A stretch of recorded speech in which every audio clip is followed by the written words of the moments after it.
And for a moment of silence and pledge.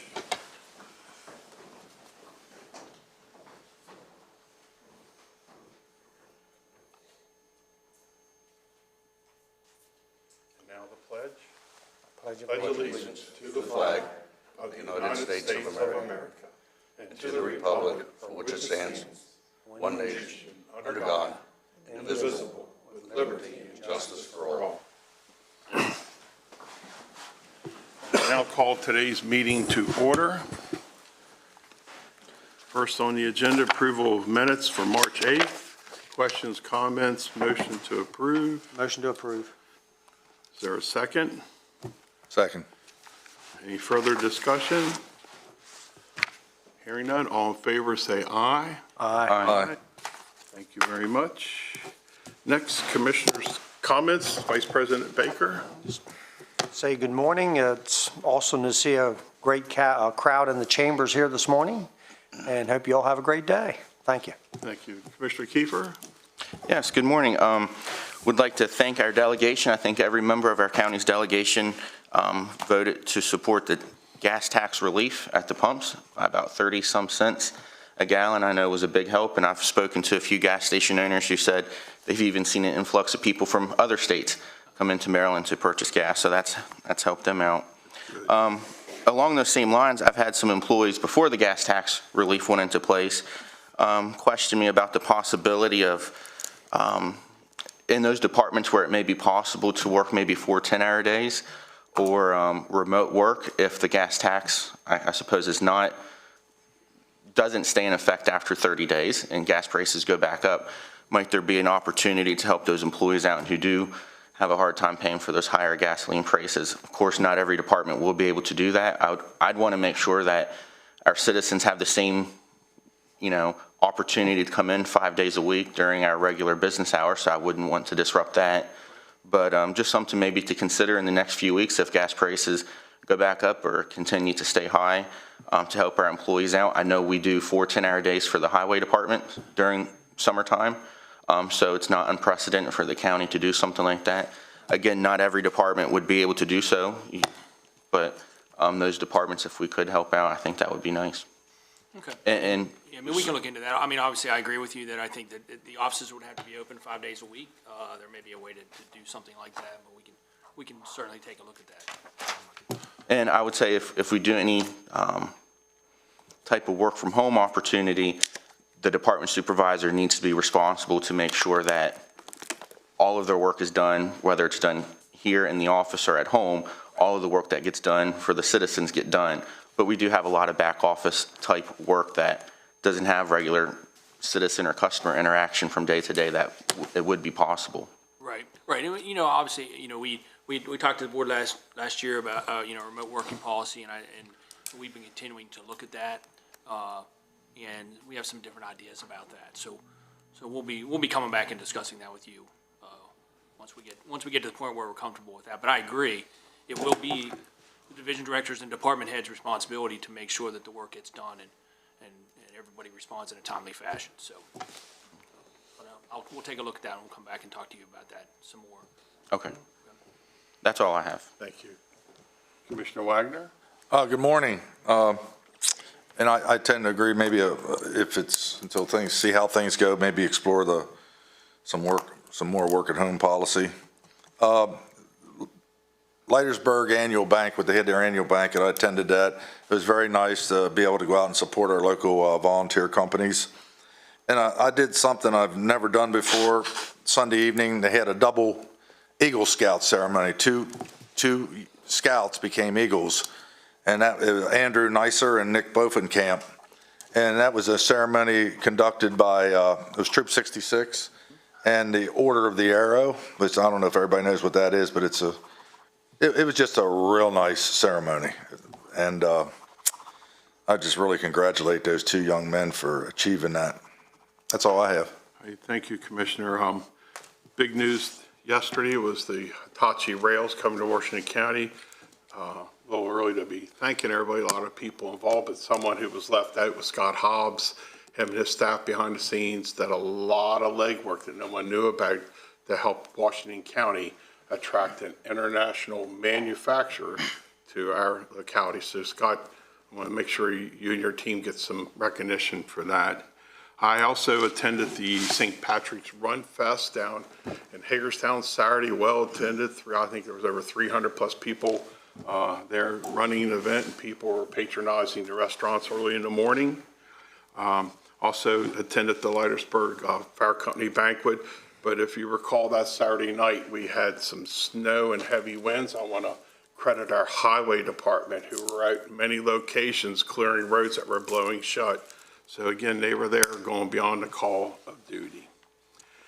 And I also attended on Saturday the Commission on Aging's 50th anniversary event. Well attended, very nice event. They do a lot to help our seniors. There's a lot of needs in all areas of our counties and county, and they do a lot to help. And there's many businesses and organizations there that support that group. So that's Mr. Paulie Ward was there as the photographer, always giving back. So thank you, sir. And I believe that's all I want to say today. Next, we have on your agenda staff comments. Eric Jacobs, Dave Hayes, whoever. Eric, please come introduce yourself in the matter.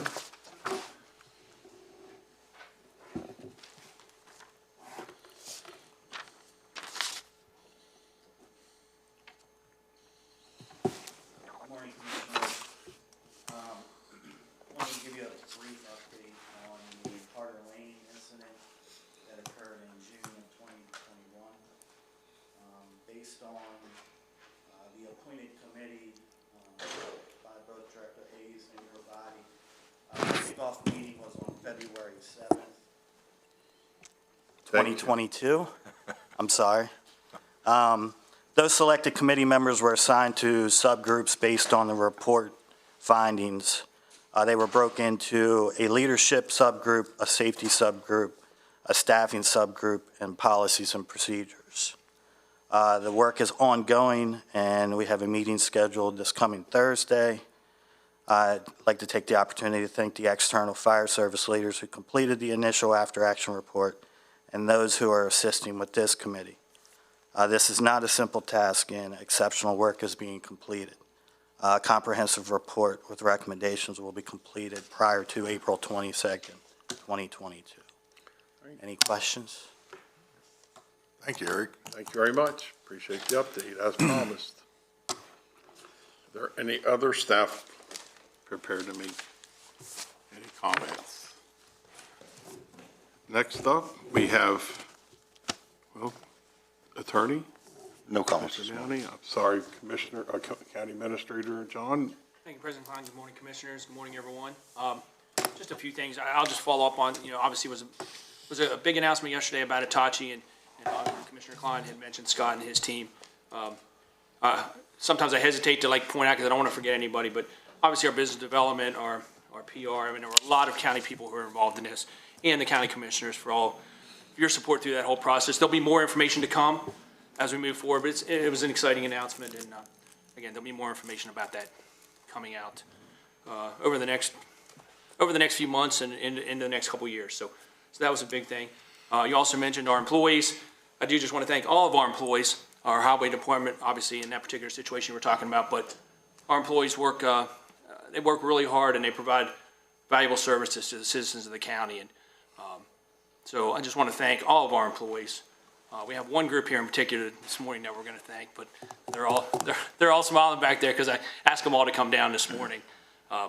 So do you want to do that now? Sure, we can do that. Mr. Curry, do you want to? If Rick, if you could just come explain forward what this month is, and explain what's going on, and then we're gonna. March is the procurement professional month of celebration for all procurement professionals across the nation. So it's procurement month. So I wanted to have our procurement team come down here this morning, and I think the commissioners have a certificate for all of you, and so I appreciate you coming down, and I just wanted to thank you for everything that you do and honor you in this month. So. And I know they're doing some events, obviously they're doing some lunch and some other things later on, but. Rick, would you join me? We're going to do a presentation, you can bring staff up, and then we're going to get a picture of O'Brien.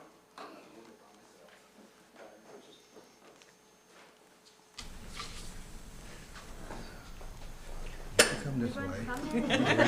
Come this way. COVID's over. Come over this side. You get within Come over 6 this feet. side over here. Everybody must stand over Yeah, you there. wanna, that's gonna get in the way of the picture. I'll speak loud. Okay. First and foremost, on behalf of all the commissioners, I was saying earlier before the meeting started, many times you keep county government out of the trouble by your expertise and the way our purchasing agreements and bids all go out, you review them. I think you're the past president of what organization now? Maryland Public Procurement Association. And she's gone beyond the call of duty to help to make Washington County shine. I don't know of any major incident that we got in that we were sued for improperly conducting a contract. Would that be accurate? That is very accurate. Well, and that's thanks to you guys. So on behalf of the Board of County Commissioners, this certificate of recognition is being presented to our purchasing department. The Board of County Commissioners of Washington County do hereby recognize the purchasing department team for their significant role in the quality, efficiency, and profitability of businesses and government throughout Washington County. Your work is important to ensure the efficient use of taxpayers' dollars by managing and monitoring millions of dollars worth of goods and services every year, and the commissioners and the public greatly appreciate your efforts. Congratulations to all. Here, you grab that. Sorry. Okay, 1, 2, 3. Okay. Did we get a picture of all the Yes. commissioners up front? Yes. Come join us. And commissioners, if you want to have some comments, please do.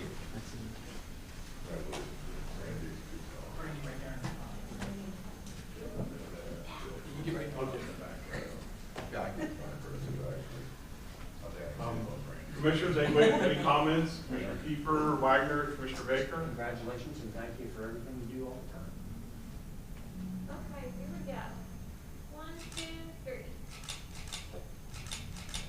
Thank you.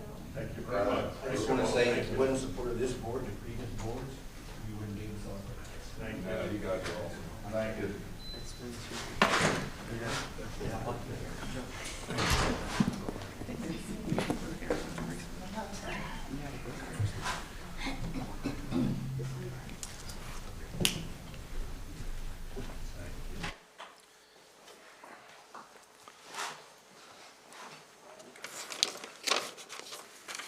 Thank you, Commissioners. That's all I have today. Okay, thank you. Is there any other staff that I forgot or want to come forward? Seeing none. Next will be citizens' participation. Anyone in the front row, please come forward. Introduce yourself in the matter.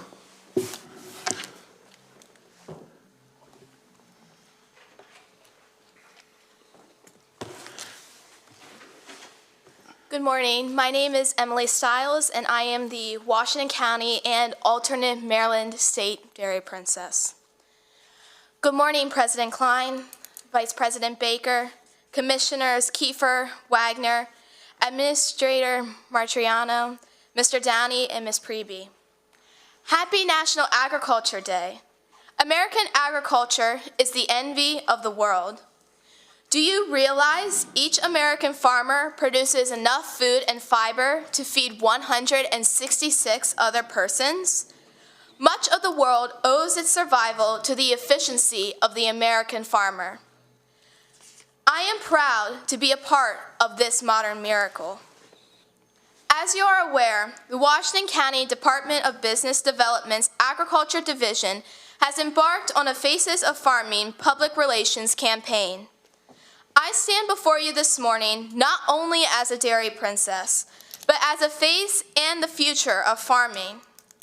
It is my honor to serve as the Washington County and alternate Maryland State Dairy Princess.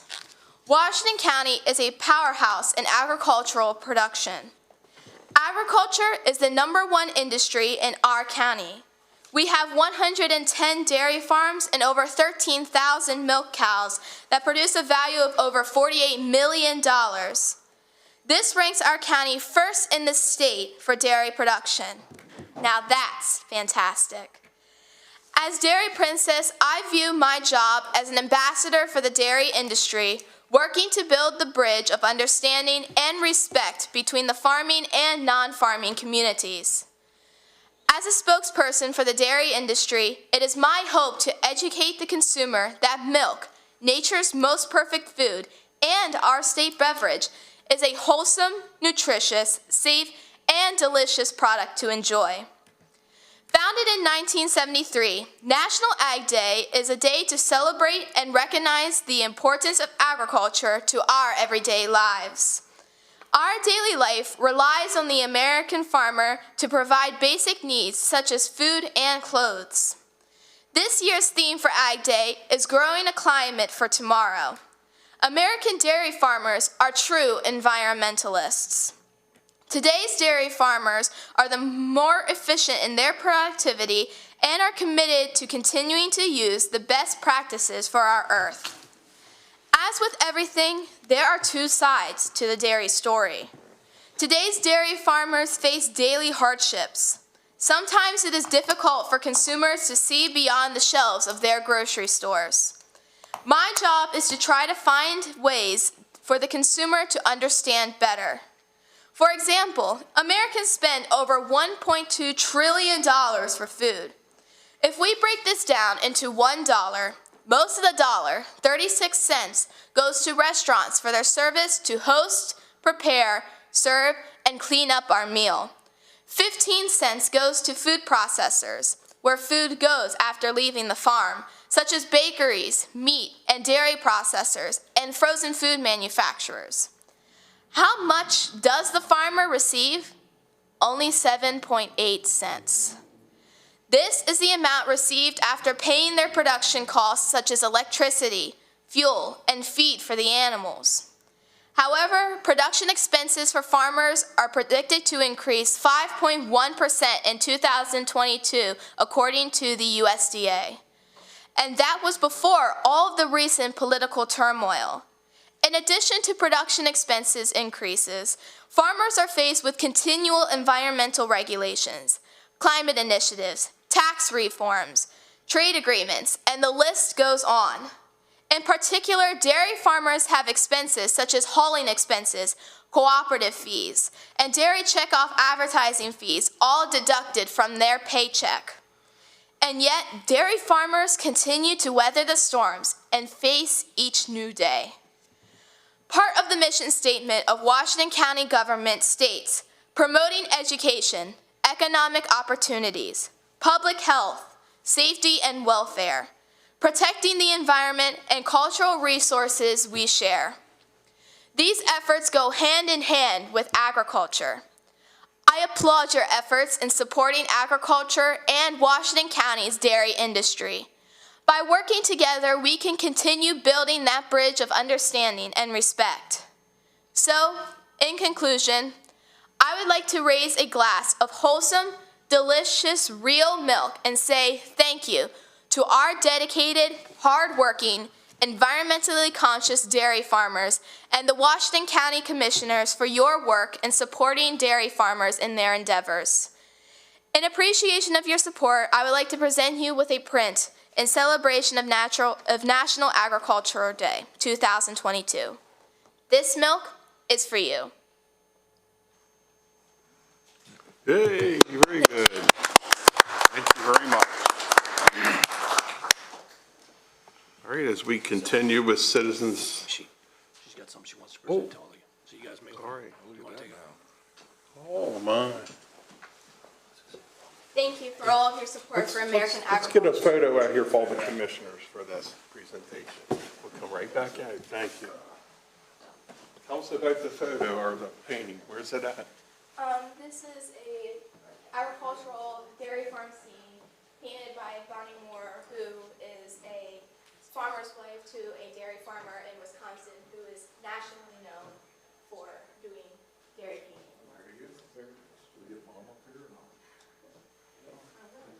Oh, she's taking pictures. Ready? 1, 2, 3.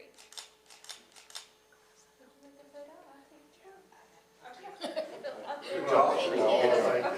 Thank you. I know in office we could put this in.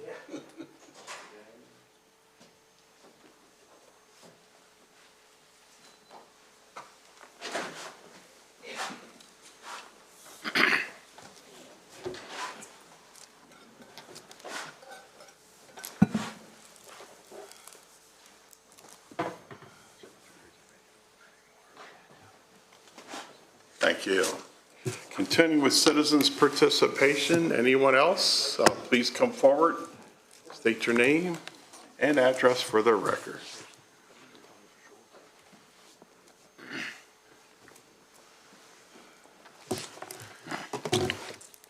Morning, Commissioners. My name's Dave Williams. I'm from Smithsburg on West Water Street.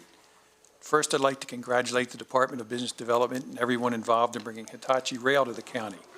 Now, in full disclosure, your March 8 meeting inspired me, and I have filed as a candidate for County Commissioner. Also, since I'll be talking about education today, I'll disclose that my wife currently serves on the elected board. My remarks today, however, are my own.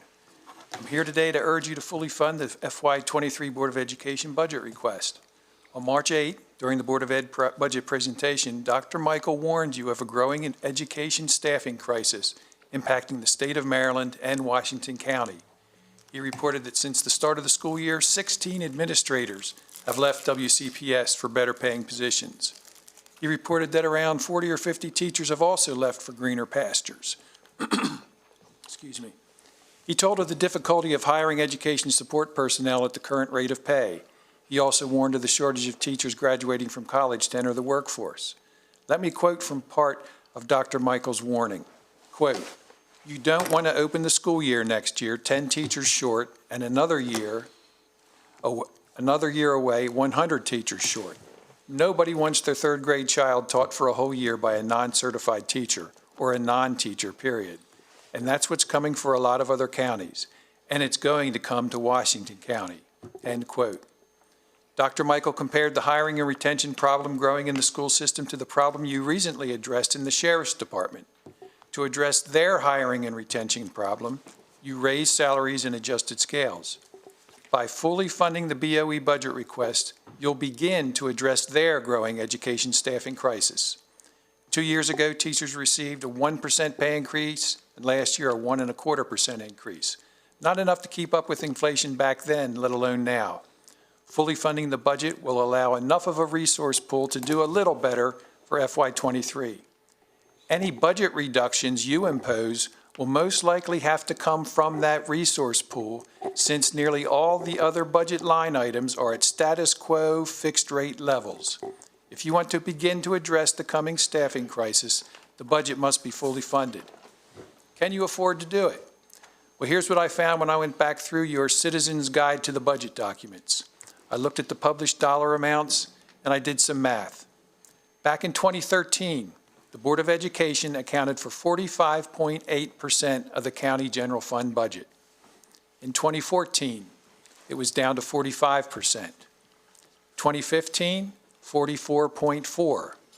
2016, 43.6. In 2017, when the pension costs were shifted, it went back up 44.8. 2018, it dropped 43.8. 2019, 42.9. 2020, 42.4. 2021, 43.7. Little rise. 2022, back down 42%. If you graph these figures, you see that the Board of Education's share of the county budget has been trending down from the 45.8% high in 2013 to 42% in 2022. For 2023, you may have a new low. With your proposed general fund revenues at $266,715,390 and with a BOE budget request of $110,513,419, fully funding the Board of Education budget request would bring its share of your budget down to 41.4%. That's 45.8% in 2013, down to 41.4% in 2023. Fully funding the Board of Ed budget is the right thing to do, and you can afford to do it. Please heed Dr. Michael's warning and take this necessary step, this necessary first step to head off the coming staffing crisis. Thanks. Thank you very much, sir.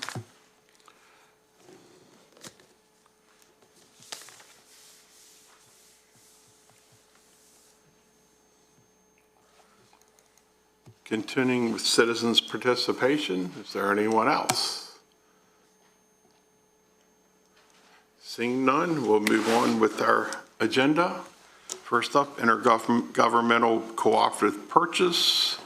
Welcome back, Brandy, and introduce yourselves in the matter. Good morning, Brandy Nagelmeyer for the Purchasing Department. George Schweitzer, Assistant Superintendent, Black Rock Golf Course. The recommendation I have for you this morning is the Intergovernmental Cooperative Purchase INTG 22-0083 irrigation equipment for the Black Rock Golf Course.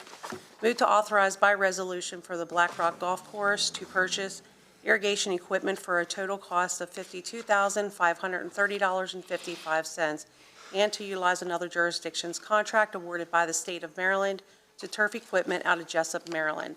The control towers and radio interface units send and receive the computer commands to operate the golf course irrigation heads. The upgrade will extend the life of the current irrigation system by about 20 to 25 years and move into a more advanced, reliable control source. The current satellites are currently 1998 models.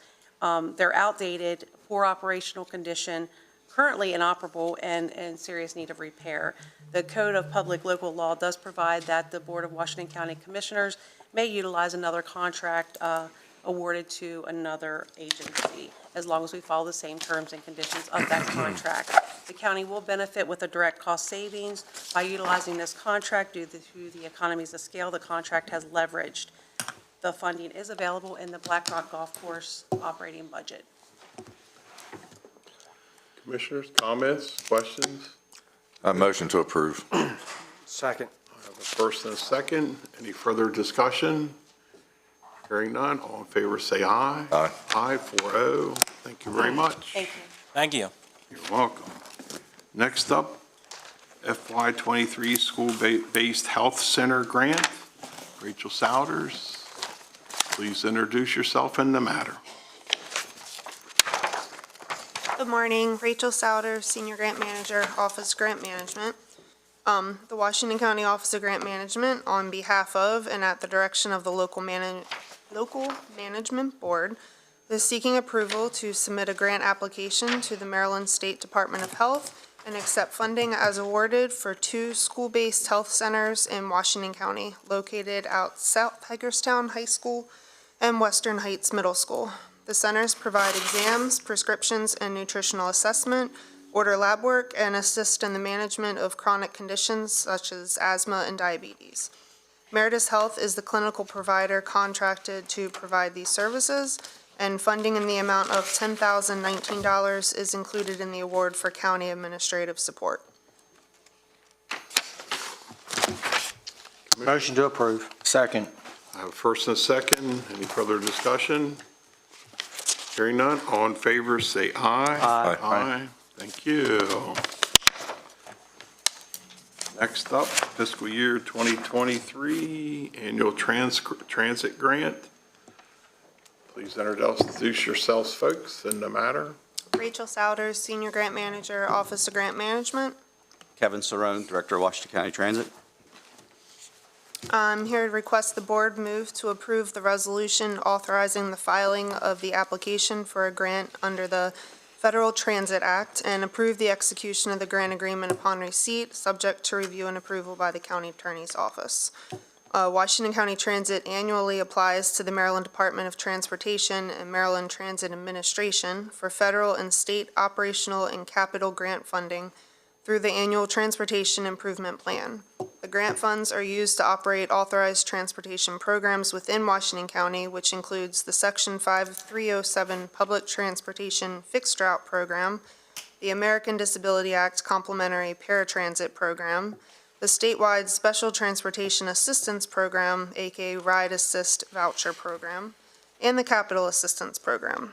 The FY23 application requests $1,515,118 in state and federal funds from MTA and the FTA to subsidize the transit system at the current level of service. The Office of Grant Management has reviewed the grant application, and there are no unusual conditions or requirements attached to the acceptance of the grant, but local match is required to secure the federal and state funds. The local match requirement associated with FY23 is as follows: 5307 operating grant general funds, $681,684.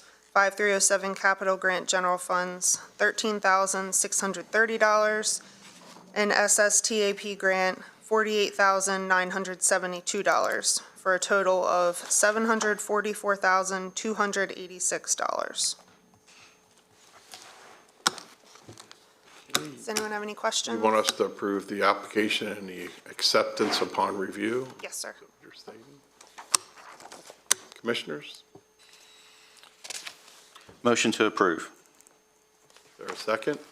Second. First and second, any further discussion?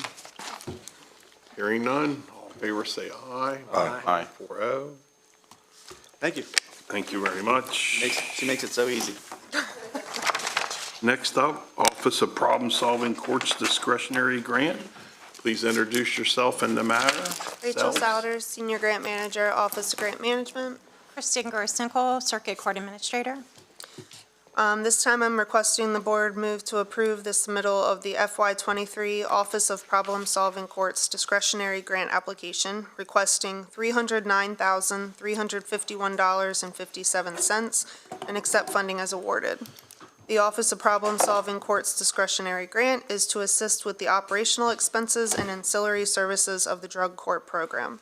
These grant funds will be used to operate the adult drug court program, which will provide supervision and access to services for court-involved substance-dependent participants. The program will reduce substance use and criminal behavior while increasing positive community involvement and overall individual and family functioning. These grant funds will allow better access to justice and treatment services by assisting with transportation, providing frequent drug and alcohol monitoring, case management support services, educational and vocational access, and numerous other services. The Office of Grant Management has reviewed the grant application. Matching funds are not required for this program. In the case that these anticipated grant funds are not awarded, the Circuit Court Drug Court would request that the County Commissioners cover the cost for wages and benefits for the coordinator's position. Other program services such as transportation assistance and trainings would be eliminated unless other local or state grant funds could be secured. Drug testing would be limited to the number of tests allowed by individual participants' insurance. Motion to approve. Is there a second? Second, just for comment. So if the grant is not awarded, your office would be asking the county to pick up the salary for the coordinator's position and some of those other costs. Are we talking the same dollar amount, $309,000? No, it would just be for the position, and then the budget would be skimmed back for what services could be provided. Okay. First and second, any other discussion? Hearing none, all in favor say aye. Aye. Aye. 4-0. Thank you very much. Next up, enhanced nutrient removal. Mark Bradshaw, please come forward, introduce yourself.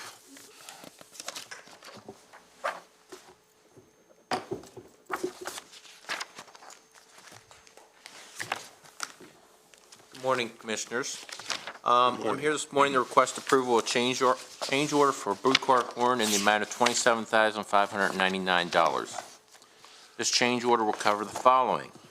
During the summer months, the temperature in the Biomag building reaches a point where the equipment will trip out on thermal overload. By adding HVAC to the building, we'll eliminate this problem from occurring in the future. On previous projects, the county met the forest conservation requirement by creating forest conservation easements on eligible on-site forest. For this project, the county met the forest conservation requirements by creating an easement on a parcel of land that we own in the Highfield area.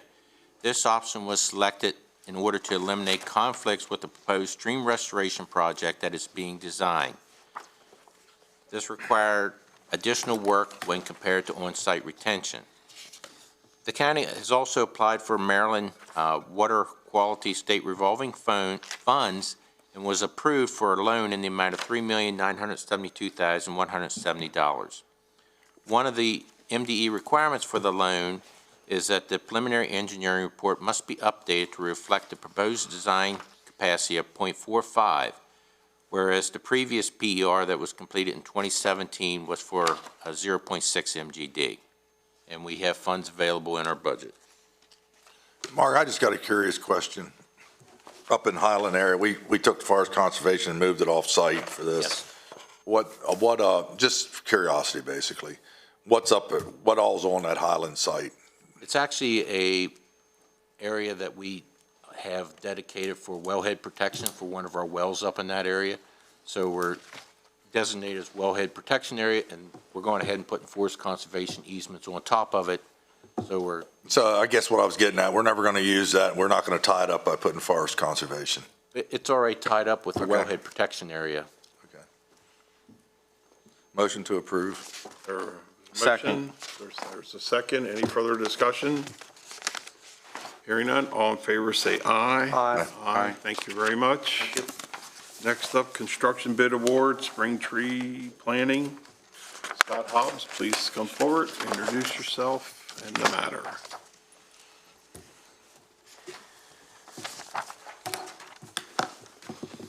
Good morning, Scott Hobbs, Director of Engineering. I'm here to recommend the board award the bid for the spring 2022 tree planting contract to the lowest responsible bidder, Conservation Services Incorporated of Waynesboro, Virginia, in the amount of $138,459.93. The project was advertised on the Herald Mail, the county's website, and email Marketplace Advantage. One bid was received on March 10th. The bid was evaluated and is in order. The engineer's estimate was $140,000. The project involves planting trees in various locations throughout Washington County on county-owned property. This best management practice is a cost-effective measure to fulfill the MS4 permit requirements for water quality. The project is a 90 consecutive calendar day contract with an anticipated notice to proceed in April and completion in June 2022. The bid documents include liquidated damages in the amount of $100 per calendar day for work beyond the completion date. The project will utilize available funds in the stormwater retrofits account and the capital improvement plan. And we provided some different aerial maps showing the locations. So if there's any questions. Commissioners, comments, questions? Scott, do you know, is there any kind of guarantee on the trees? I just think of all the trees that the state of Maryland in recent years have planted along the highway or on ramps, off ramps to the interstate. More than half of those trees just didn't make it into the next year. Just wondering if we have any kind of guarantee. Warranties included in the contract. There's also tubes included with the trees that help them in their initial growth stage. Motion to approve. Okay, is there a second? Second. Further discussion? Hearing none, all in favor say aye. Aye. Aye. 4-0, thank you. Next on the agenda, construction bid award, pavement maintenance. Please introduce yourself and the matter. Good morning sir. again, Scott Hobbs, Director of Engineering. Here to recommend the board award the bid for the pavement maintenance and rehabilitation program FY22 hot mix asphalt applications contract to the lowest responsible bidder, Craig Paving of Hagerstown, Maryland, in the amount of $3,352,970.85, which includes the option to extend the contract for a period of up to 2 one-year extensions. Again, the project was advertised in the Herald Mail, on the county's website, and email Marketplace Advantage. 2 bids were received on Wednesday, March 9th. The bids were evaluated and the low bid is in order. The engineer's estimate for the work was $3,438,787. The pavement maintenance and rehabilitation program for hot mix asphalt applications involves pavement preservation, repair, and rehabilitation. Applications include providing hot mix asphalt overlays, patching, crack filling, and permanent pavement markings. The project includes approximately 12 miles of paving applications. The contract follows standard State Highway Administration provisions for monthly liquid asphalt and fuel price adjustments. The bid documents provide 185 consecutive calendar days to complete the work. The notice to proceed is anticipated for this April with completion in October. The bid documents include liquidated damage in the amount of $500 per calendar day for work beyond the completion date and an option to extend the contract additional years. Motorists may experience some minor delays as a result of lane closures, but there are no major road closures associated with this work. Public notices will be made and the road work signs posted prior to the start of work. We've attached a road listing sheet and also provided some maps as being shown here for the areas of the roads that we're talking about here. This is a budgeted capital improvement plan project. Total expenses are estimated at a little over $3.7 million. And that includes the proposed bid award, inspection and testing, and construction contingency. Any questions?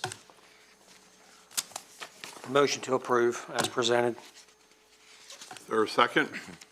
Second. Have a first and second. Any further discussion? Hearing none. All in favor, say aye. Aye. 4-0. Thank you very much. Next up, contract awards, PUR 1522, Group Health Insurance. Rick Curry and some others are to present. Please come forward. Okay, we'll wait a moment. That's okay. He's hanging his plaque on the wall. That's right. No hurry. Yes, sir. You're running early anyway.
That's all right. Welcome back, Mr. Curry. Please introduce yourselves and your guest and the topic. Rick Curry, Director of Purchasing. With me, CBiz, Liz Lodgett, and Matt. Welcome, folks. Thank you. The subject before you is contract award, PUR 1522, Group Health Insurance, which covers medical, prescription, care management, wellness, dental, and vision.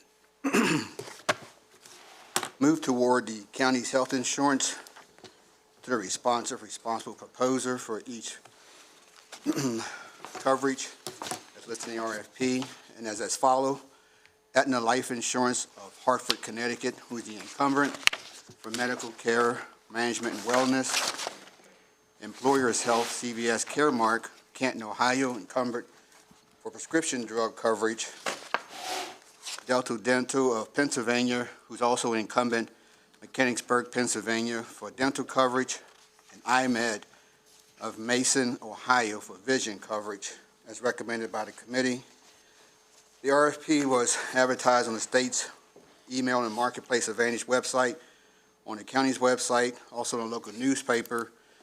There were 16 firms who asked for the limited data agreement, which is in accordance with HIPAA. And we received 12 firms were representative, and we received 9 proposals. There was various meetings held, as you can see in the article, on various dates with the committee.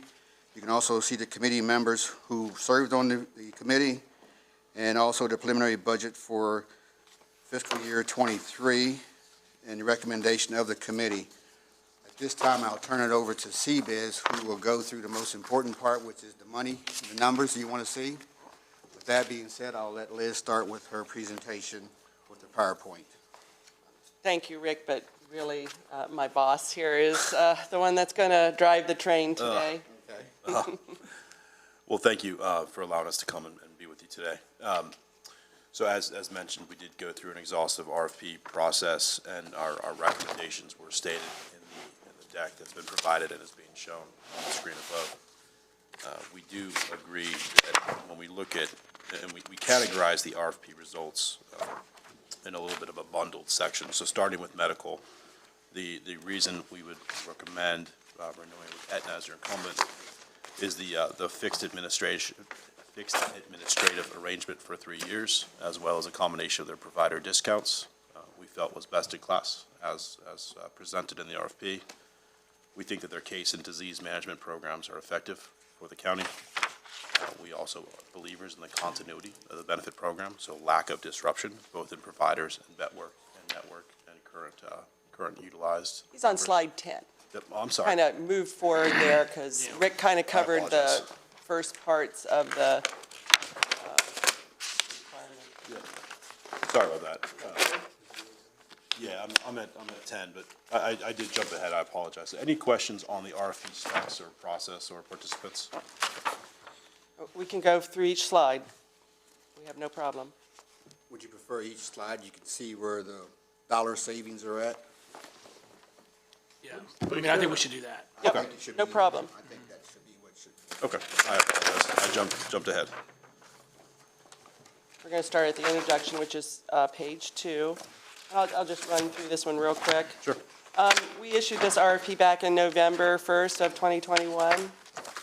And as Rick said, we went through a posting on your website as well as the newsletter.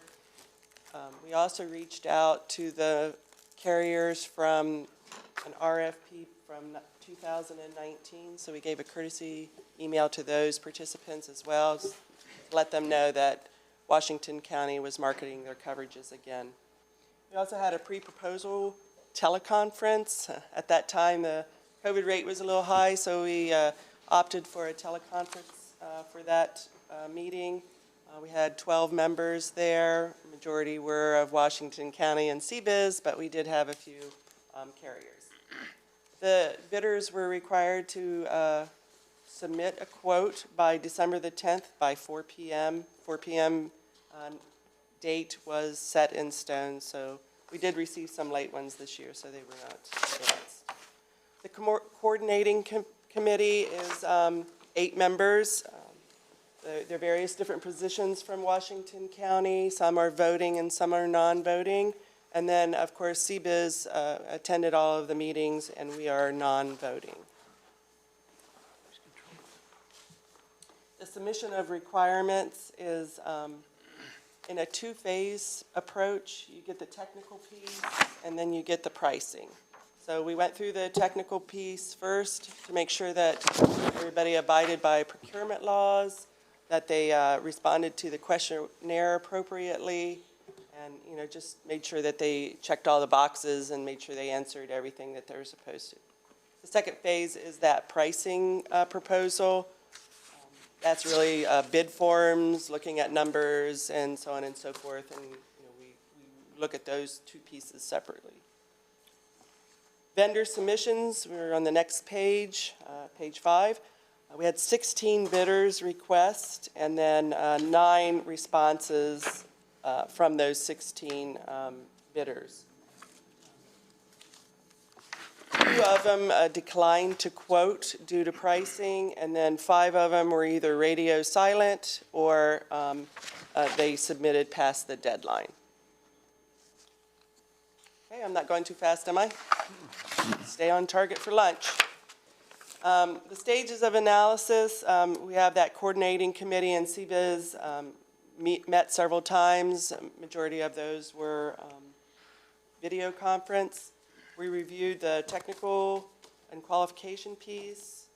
Then we picked vendors to move to the pricing phase, and we'll go through those details in a few minutes.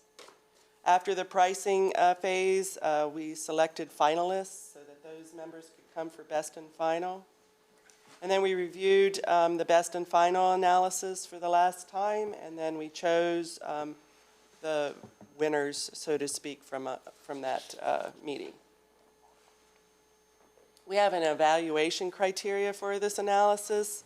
We look at the general history of a carrier, We look at their networks, we look how they do administration, we make sure that they do the compliance with the bid specifications, data reporting. Washington County through the HR department checks all references. And then finally, we do look at that pricing to see who is the best. Vendors that reach the pricing phase, 8 out of 9, so we had 9 that we looked at, 8 of them moved forward. That would be Aetna, CareFirst, Cigna, Employers Health, Delta Dental, United Concordia, IMED, and UHC. Once we reviewed the pricing phase, then we went into the best and final phase. And that is where you got Aetna, CareFirst, Employers Health, Delta Dental, IMED, and Vision. The only one that didn't make it was Cigna. So we did a best and final, had to come in. We did a couple live meetings at that point because COVID kind of relaxed a little bit. So we were able to meet live. And the carriers were to bring their best their best and final number. Matt, do you want to do the? Yeah, so jumping in, Aetna? and apologies again for the false start. So when we looked at the Aetna medical program, and you see here, their offer, an RFP response, brought us down to a expected negative $109,000 in projected spend compared to current, so 0.67% under projection. And based on the criteria that Liz just reviewed, we felt that their response was the best of the field that we had received, particularly when we look at the COVID disruption and potential sensitivity around that.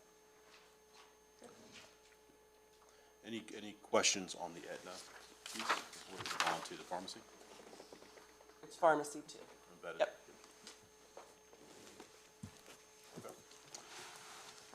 So moving on to the dental program, using the same criteria, we're recommending that Delta Dental, the incumbent carrier, be renewed. We think that the satisfaction with network and service, the lack of disruption and continuity of benefits, coupled with the financial performance of a negative spend, position them to be the top respondent in the field again. Any questions on the dental piece? All right. So when we look at vision, we did look at a little bit of a shooting match between UHC and IMED. And our recommendation to leave UHC and go to IMED is based on the 4-year rate guarantee, the large network in the area, the continuity of benefits with some enhancements, moving the frame and contact lens allowance into the same benefit period, as well as their performance guarantee, coupled with a reduction in cost of roughly $6,000 under current. We put them in the #1 spot in our recommendation to move. Any questions on the vision piece?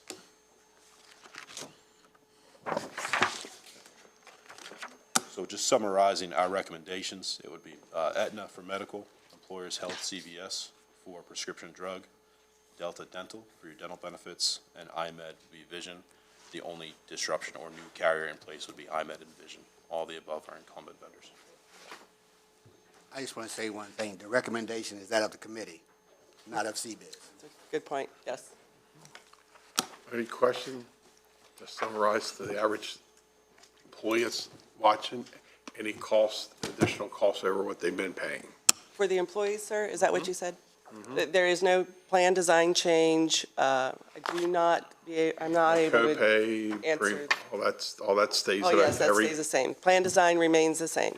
Their monthly deduction, I cannot say about your monthly deduction. It's the same. it's the same? Okay. Right. That's great news. Yeah. There'll be no changes to that. The Vision is a different carrier, but you'll see enhancements in that Vision plan instead of any decrement. Okay. Change. Commissioners, questions, comments?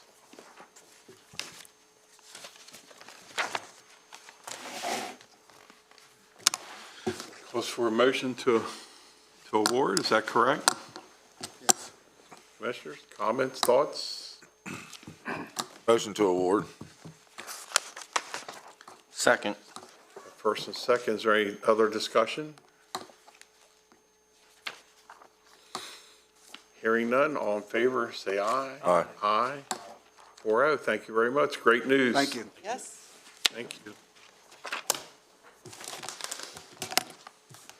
Liz, is this your last official, Liz is actually, I think you've already retired, right? Thank you, Rick. She's already retired, but she came back to help us with this, so, and Matt, of course. Well, Liz, Right. thank you So folks thank you very much. for all the years. I know you've been working with us for a long time, It's so been a thank you very pleasure much. being here. You guys have always been great. Well, thank you. Thank so you. much. All right, thank you. I'm on duty here. Next up, PUR 1534. Gentlemen, please introduce yourselves in the matter.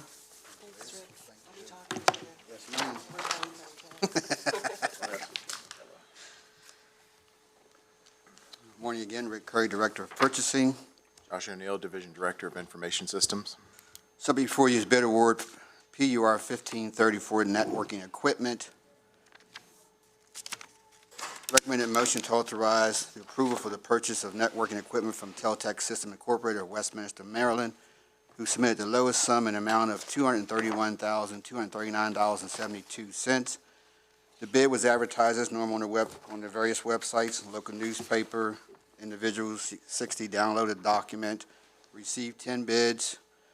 And you see the explanation of purchasing the equipment. Funding is available in the CIP account, and account BLD 093. You do have the bid tabulation, which I just gave you, which was inadvertently omitted with the ARF. If you look at the ARF, you'll see that one bidder on there has a sum total of $11,000+ That bidder cannot fulfill the contract, and he has asked to have his bid rejected without prejudice. And that's what we're going to do. We're going to reject that bid without prejudice and award to the next bidder. We have the letter on file from the bidder asking for that bid to be rejected. Any questions? Motion to approve. Second. I have first and second. Any further questions? Hearing none, all in favor say aye. Aye. Aye, thank you very much. Aye.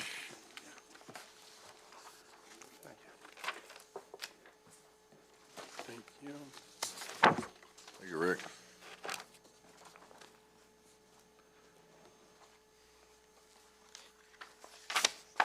Next up, bid award 1529.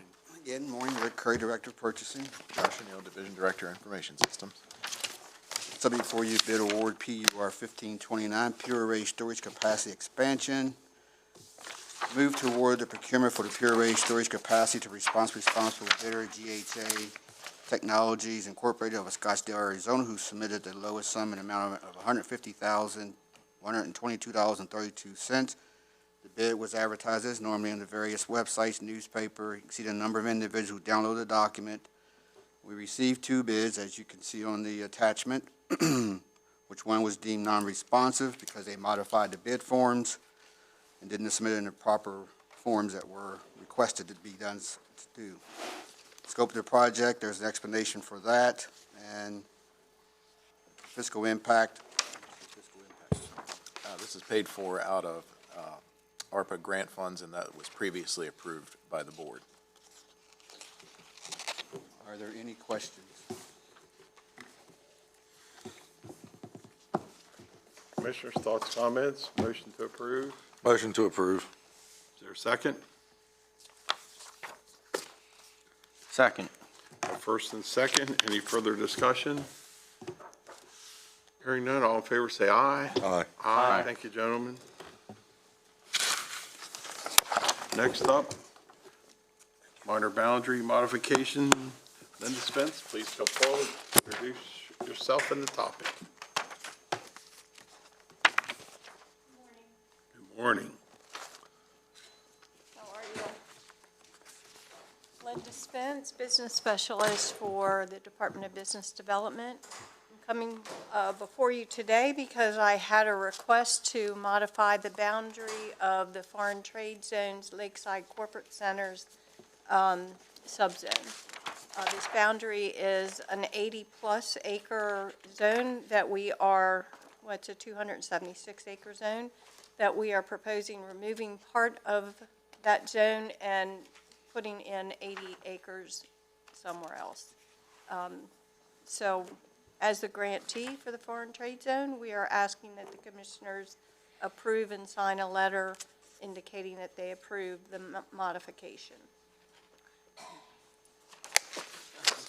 I mean, Linda, can you just give us a little bit of background on foreign trade zone and what it is and how many we have? I know it's up on the screen, but Sure. just so, it's because I think we've had foreign trade zones in Washington County for a long time, but we haven't really had anybody come forward, I don't think, to be interested in using that. So, so you probably, I don't think we've ever brought anything, even a boundary modification maybe to the board. So if you could just give a little bit of background, it might be helpful to them. In 2002, the Board of County Commissioners established a foreign trade zone in Washington County.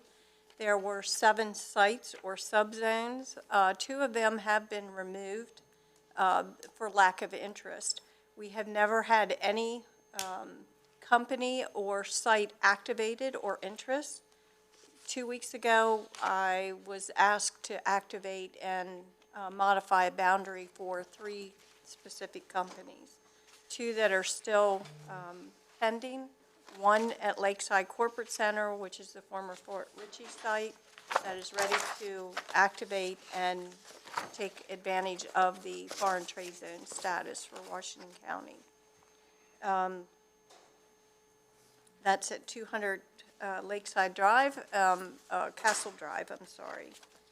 And we just need, I don't know what else to say about that. Yeah, no, that's okay. I just wanted a little bit of background about foreign trade zones and if the commissioners had any questions about foreign trade zones and how they work. I mean, I met with Linda and Susan yesterday, and you were explaining some of that to me about, some of the benefits and things that a company may get or be able to take advantage of in a foreign trade zone. So the advantage is that a company that's located in the foreign trade zone, when they import a product into the zone in Washington County or any foreign trade zone, manipulate that product into something else and export it, they do not have to pay duties coming or going inside the country. If they manipulate it and sell it inside the company, it would be at a reduced fee. They would not pay the duties on the imported materials. So it's a big savings to the company, and it's a huge win for us if we're able to activate something we haven't been able to do so in the last 20 years. Linda, what's the advantage to modify the boundary, and just an example in this case? Taking out an area that has no advantage to being developed. So they were moving it to a place that already has buildings on it up there at Fort Ritchie as opposed to building new. We can't add to the foreign trade zone. We can only swap lands right now. We have a total of 1,800 plus acres total in Washington County. We're just swapping among the same property owner. We're not taking from someone That is correct. else. Okay. Yes, that is correct. Commissioners, thoughts, comments? Motion to approve, sign the letter. Motion to approve. Second. A first and second, any further discussion? Hearing none, all in favor say aye. Aye. Thank you very much. Thank you, Linda. And we're probably going to have some further discussions about foreign trade zones in a few weeks, so. Yes, thank you. Jeff, did you need that letter now, or do you want that after the meeting? Well, you could, at your convenience, we'll sign it sometime before the meeting's over. Thank you, Linda. All right, thank you. Next up, construction bid rejection, Andrew Eishelman, Director of Public Works. Good morning, Commissioners. Andrew Eshelman, Director of Public Works. I'm here before you seeking a motion to reject the sole and low bid from Monocacy Valley Electric Incorporated in the amount of $215,000 for the Martin Luther King Building electric service upgrade and to re-advertise the project. The project was advertised on the county's website as well as the State of Maryland's website, eMaryland Marketplace Advantage. There were 13 entities and contractors that downloaded the bid documents. However, only one bid was received on March 9th. That was from Monocacy Valley Electric. The bid was evaluated and the bidder is considered to be responsive and responsible. However, The engineer's estimate for the work is $125,000. So that's the primary reason we're looking to reject and re-advertise. Yeah, it sounds like that's way out of line, and y'all's bid, sounds like someone was just trying to get a bunch of money, so. Yeah, I mean, the state of things right now, a lot of things are in flux. I know even the lead time for the distribution panel is very extensive at this point, and we reached out to some of the bidders locally who downloaded plans and encouraged them to submit a bid when we re-advertise. I'd motion to reject the bid. There's a second? Second. First and second, any further discussion? All in favor to reject, say aye. Aye. Thank you very much. Thank you. Commissioners, thank you, Andrew. We're a little ahead of schedule. If you want to stay on schedule, we could take a recess, but I see the HCC is here, but I'm worried about our time frame and people possibly tuning in to watch. Okay. Good, everybody okay, we take a brief recess to stay on time, or you want to move forward? Yeah, I mean, we're pretty far ahead, so if you want to take a short recess. Take a 10-minute recess so we stay, in case we have we have a big audience waiting to watch. Thank you. I think they're hoping to get in a little early today. I know there was a timing At the thing with memo, that. come So 30 minutes ahead. Thank you.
still a little ahead of schedule, but I'd like to begin. Next is the FY23 or FY22 budget adjustments from the Washington County Board of Education General Fund. Gentlemen, welcome. Please introduce yourselves. Good morning, Commissioners. Jeff Prue, Chief Operating Officer, Washington County Schools. With me is Mr. David Brandenburg, Executive Director of Finance. The matter before you today is requested adjustments to the operating general fund budget from the current fiscal year, FY22. These are periodic adjustments that you occasionally see. They do cross major categories, which is why they come to your attention. They have been recommended for approval by the School Board's Finance Committee, as well as approved by the Board's full committee in general session on March 1st.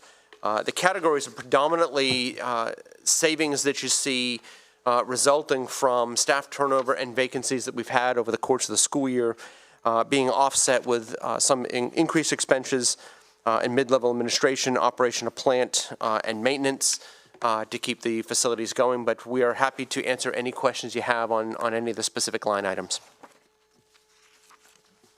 Commissioners, comments, thoughts? Motion to approve the budget adjustment. Second. So I have a second.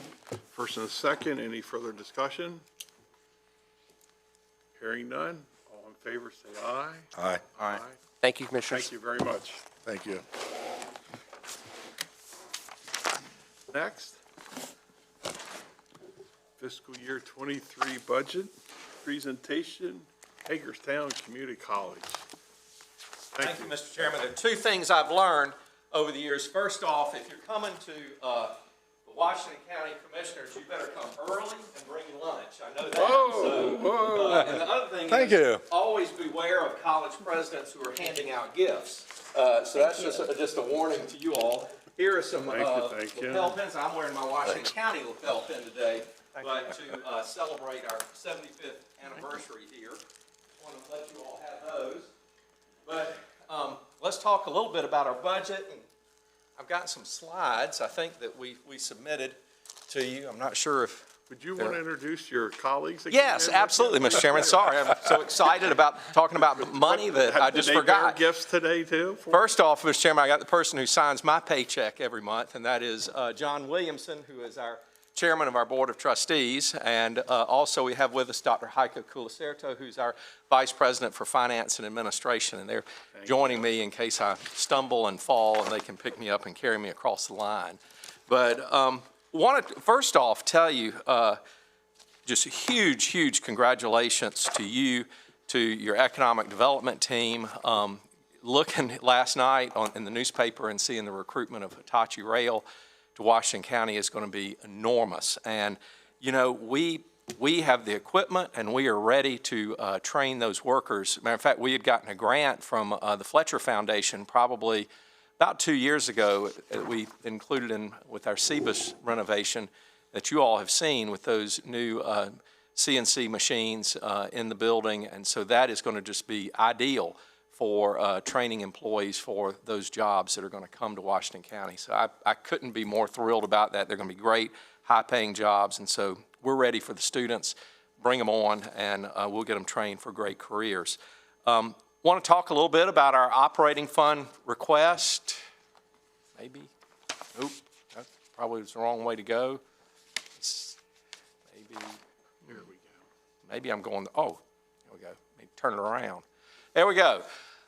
This year, we are going to ask for level funding again, just over $10 million. That's the fourth year in a row. We've not really needed an operational fund increase. And, you know, the thing is, I will tell you that we are, right now, Washington County is second from the lowest in terms of operational funding.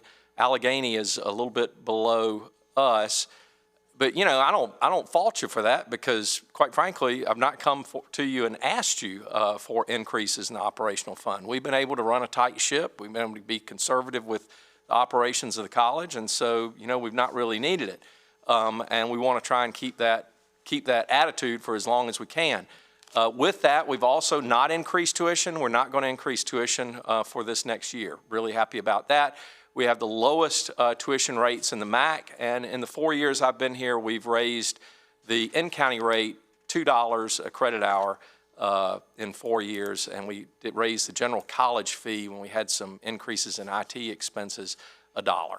And so, you know, I think we've been really good stewards with not only the taxpayers' money, but also with the students' tuition dollars as well. Now, I will put in that last bullet, because if you notice in there that I am not Merlin the magician. If you see me, you see the picture of Merlin, you can see that I am not him.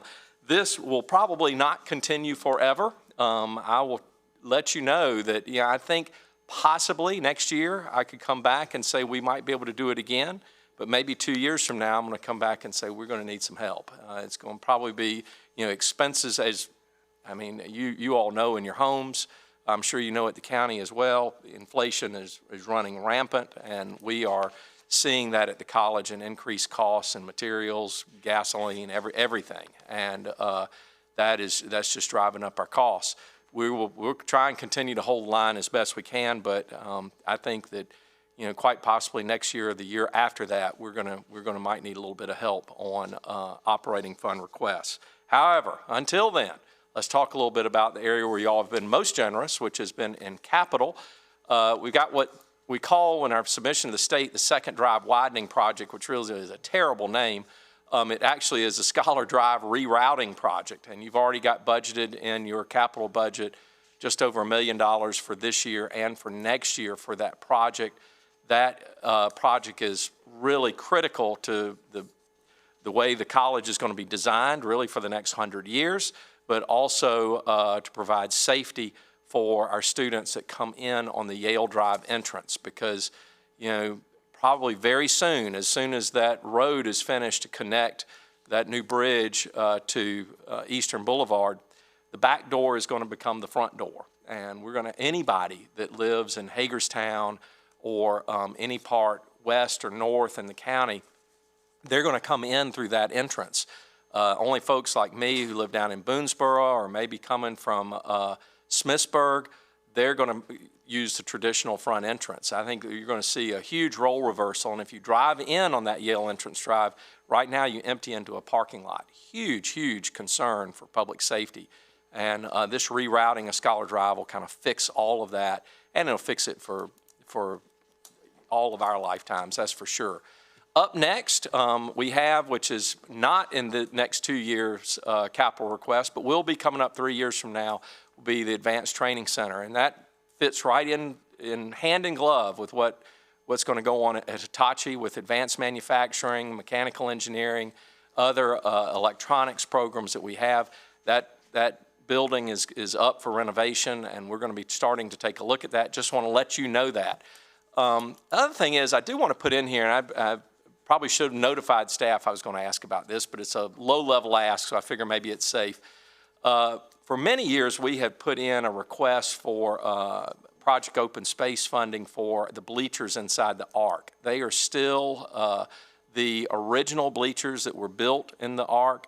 They are very rickety, and they are no longer ADA compliant. That has not been funded, and I don't know why. It doesn't really matter. I mean, it could be seen as Project Open Space. It could be seen as capital. I think you could look at both of that. The cost to replace those bleachers would be about $300,000. We've got some non-recurring revenue, and the board has allocated more to that project. I'm just going to suggest to you, why don't we look at going in halfway each on that project? Y'all put up 150, I'll put up 150, and let's get those bleachers replaced. I've seen too many grandmas stumbling up and down those bleachers at graduation that we really need to get those replaced. Matter of fact, this year we're not going to use the bleachers at graduation. We're going to put in chairs. And so I'd really like to try and get those replaced if we possibly can. Also, let you know about Northern Avenue. Again, thank you for the appropriation that you all gave us mid-year. We are working very closely with EDA. Matter of fact, they asked us for updates on Friday. We made sure they had them on Monday to our grant application. They continue to ask for more information from us, which that's a very positive sign. The college is putting in some money as well.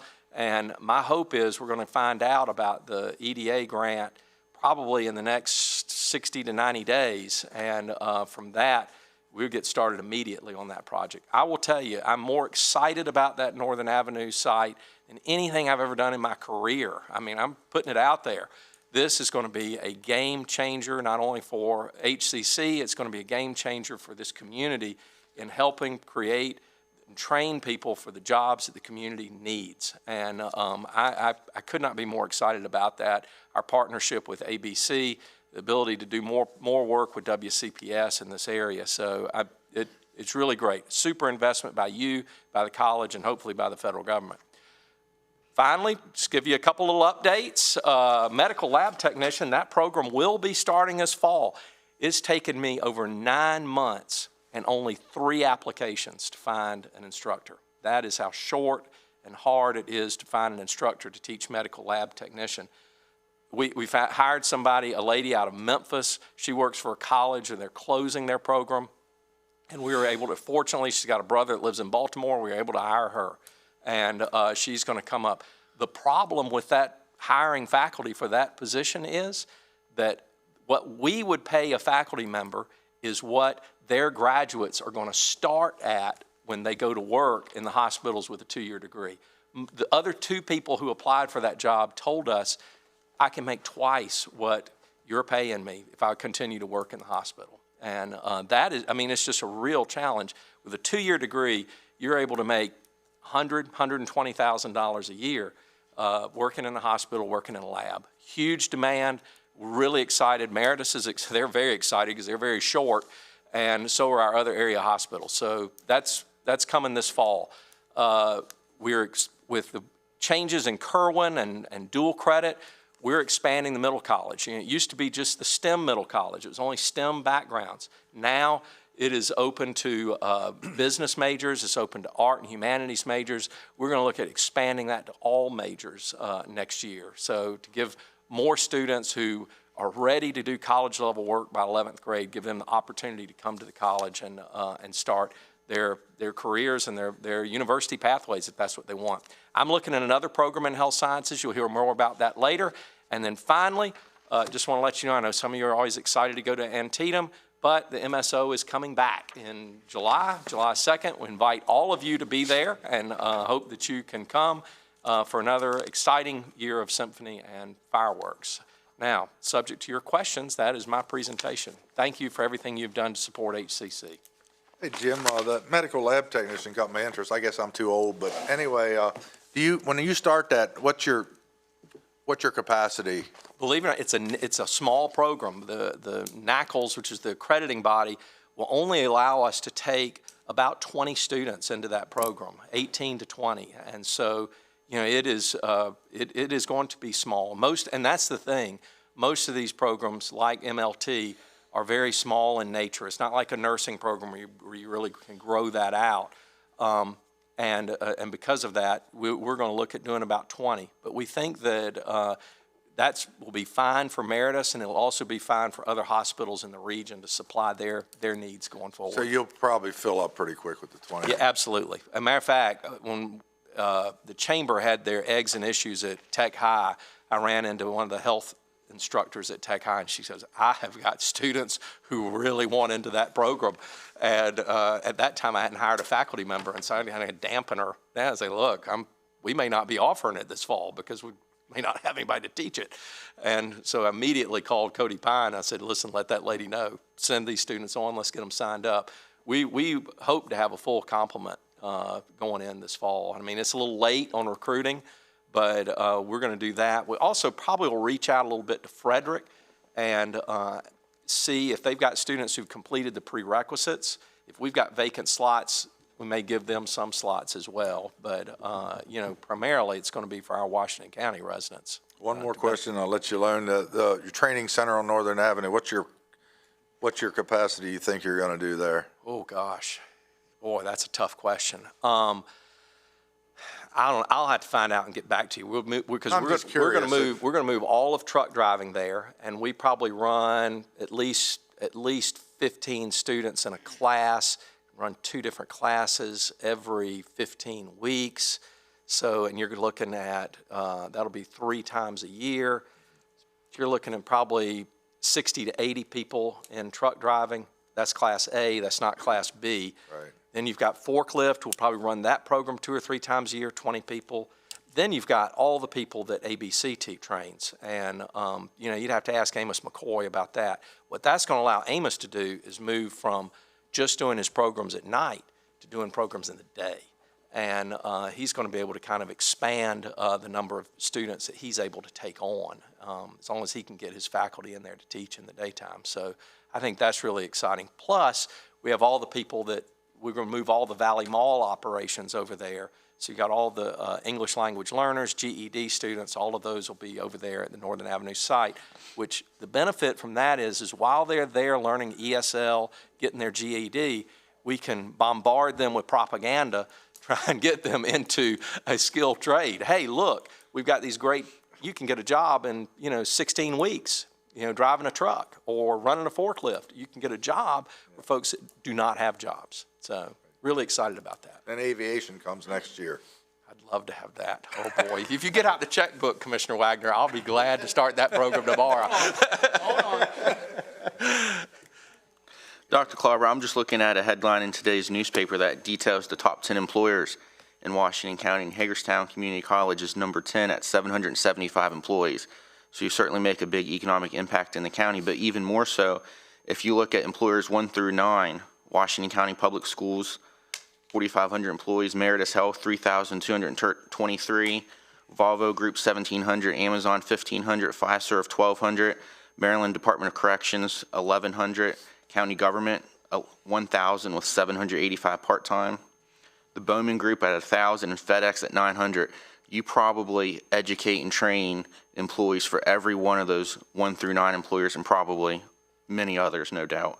The impact you make on our community probably just can't be stated in terms of a dollar, or it's multifold how it feeds those employees and they shop elsewhere, and that helps. It's just a trickle-down effect. That's really good. HCC is important in our community. I'd like to find a way. You've made your budget flat for the last several years, and I'd call you Merlin at times. I don't think any other agency that has come in here before us has kept their budget as flat as you have. I'd like to find a way to meet your bleacher request for $150,000, whether it's through POS or another source of funding. You do a good job in our community. And I just saw that headline right before you came in to speak today. Well, thank you. And actually, that employment number is full and part-time employees. That includes like the adjuncts who might teach one class. And so when you really get down to brass tacks, I mean, full-time employees is about 297 or so, varying from day to day. But it's a lot. But our part-time employees, as I always say to them, especially the faculty, part-time faculty, they are the face of HCC. To that student who's taking the English or math class or whatever, welding, doesn't matter. They are the face of HCC, and they're part of our employment family too. Mm-hmm. So thank you. We can continue to do a great job. Yeah, and I like the fact you asked to go halvesy on it. That's right. Let's meet halfway. We've put in the request under open space, and I could see that's not going to work, so we're going to need to do something a little different. So we'll just throw it in there and see if you got a little spare extra money under the table, we'd be delighted to have it.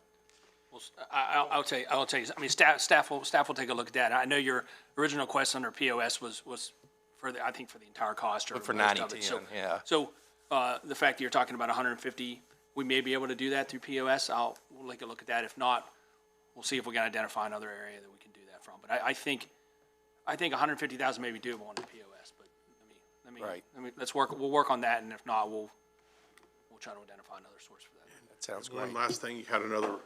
I did. While I was at our board vice chair, Bill Proctor, just came in. Well, thank you very much. Appreciate your time. Thank you, sir. Next on our agenda would be the FY23 budget presentation for the airport. Mr. Johnson, please come forward and introduce yourself. Good morning, Commissioners. Rick Johnson, Airport Director, Hagerstown Regional Airport. Here today to talk about the FY23 proposed operating budget. On the revenue side, FY22 had a $2,020,920 approved budget.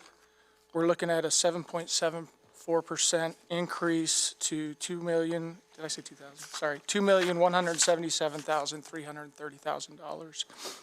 On the expenditure side, FY '22 had a $2,024,840 approved budget.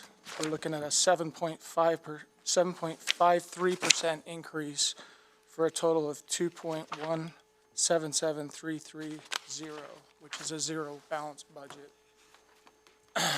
We'll just start off with the revenue side. When we look at the revenue that we're going to bring in on the fund balance reserve, this is to equate for the infrastructure grant that we're receiving from the feds. If you recall, we received a $5 million infrastructure grant, or will receive that grant. We can choose to utilize this grant yearly or combine it for larger type projects. Our current plan, and also we're still waiting on FAA guidance on this, but our current plan is we have some terminal maintenance issues, some repairs that need to be done, and then we're going to do some asphalt work with that. Depending on gas prices and everything, we're going to bid it, but if those come in high, we'll probably bank that money and move it to the following year. So we have a 5% match with that. Reimbursement expenses other, FY '22 had a $28,050 approved budget. We're proposing to increase that by $36,950 for a total of $65,000. And that is in support of, we receive money from Allegiant and for the services that we provide out there, and an uplift fee, basically fuel into plane fee. We get $100 from Allegiant, and so those two combined, plus we're estimating an increase in Allegiant operations over FY '23. On the operating federal grant side, we have FY '22 had $11,220. We have a proposed increase of $4,380 for a total of $15,600. Essentially, that is a $20 per hour law enforcement reimbursement that we receive from TSA for the Sheriff's Department, who's out there at the airfield during the Allegiant operations. Landing fees, FY '22, we had $16,780. We have a proposed increase of $5,530 for FY '23 requested budget amount of $22,310, and that's essentially the increase in our airline operations that we're estimating. Our rent corporate hangars, we have FY '22, we had $915,210. We have a proposed increase of $18,120 for a total of $933,330, and those are just built-in escalators to the existing leases for our business tenants.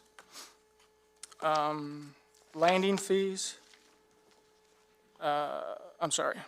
moving on to concession fees, $86,500 was budgeted for FY '22. We have a proposed increase of $7,000 for a total of $93,500, and that is just an increase in revenue for the car rental company that operates out of the terminal.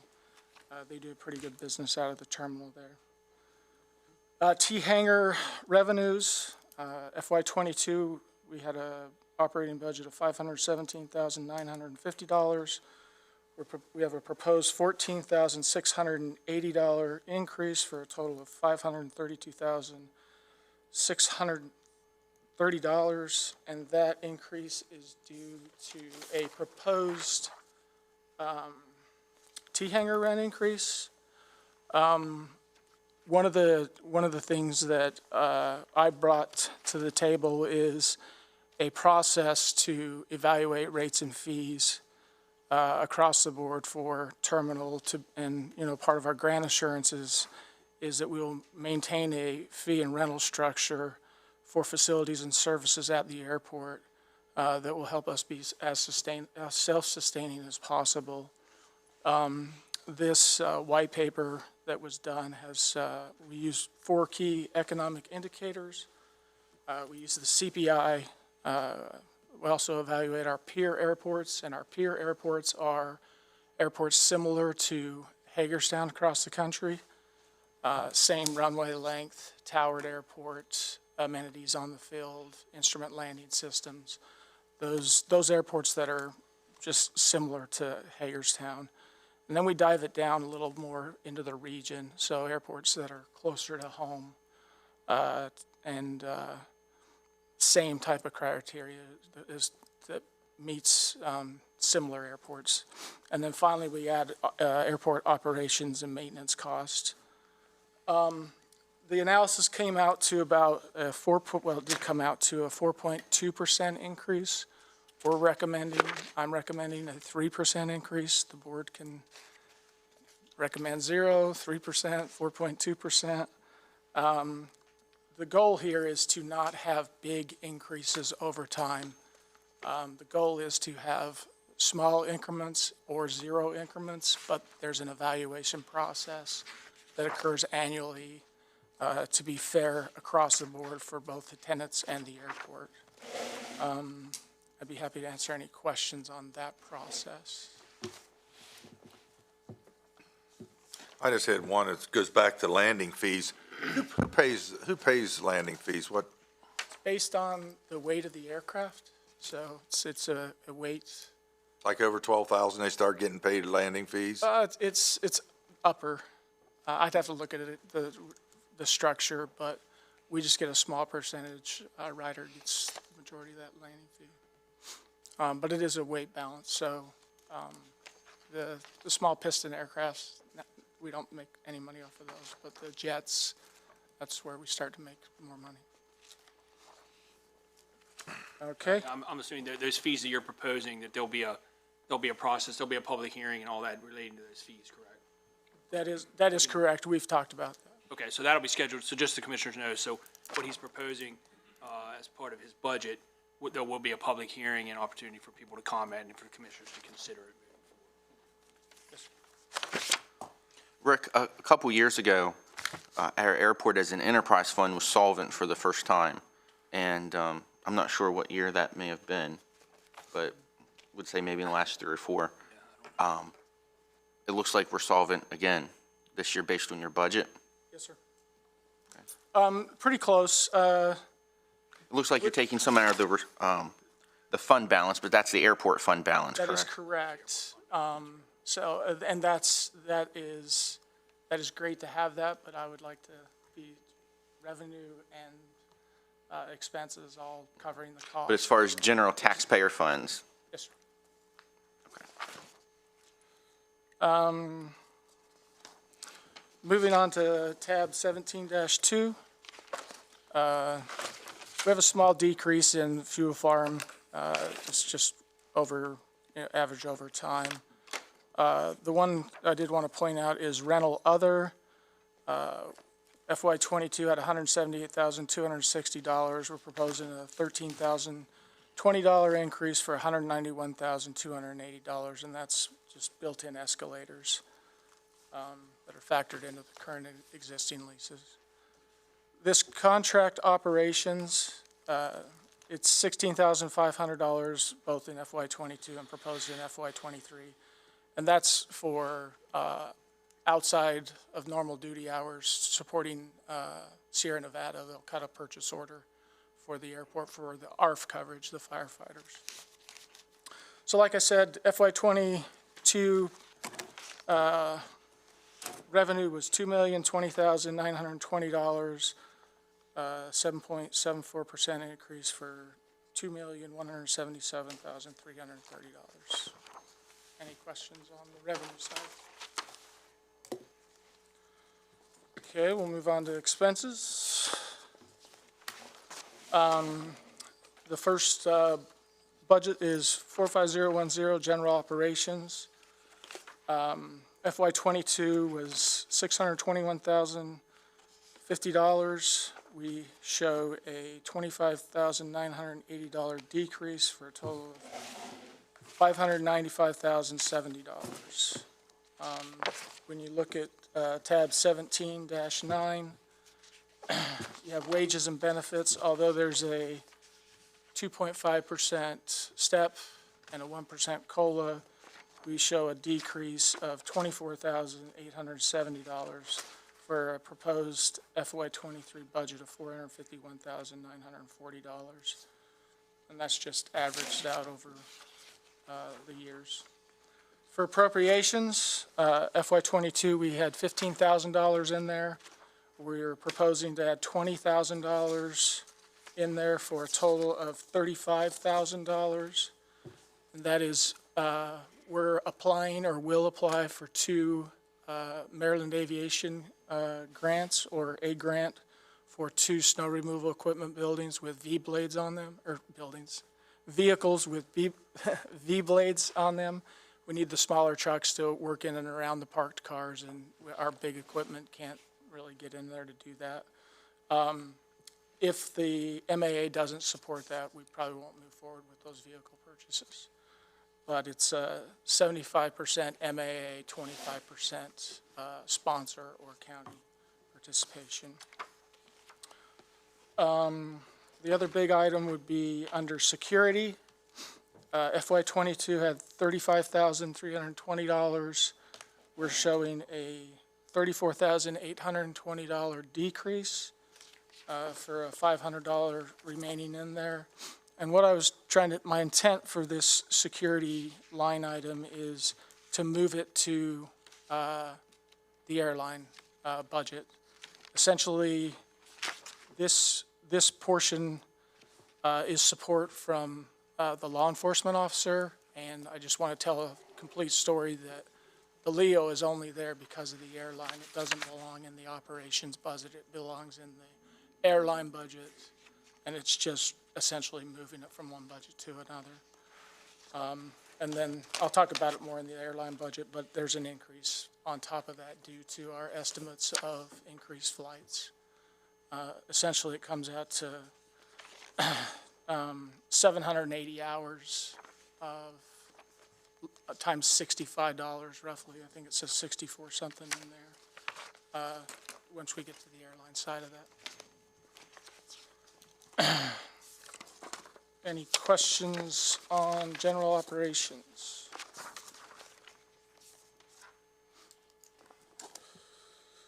Okay, moving on to 45020 Airfield Operations. FY '22, we had a $439,260 operating budget.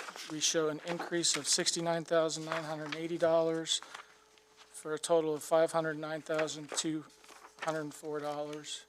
On tab 17-18,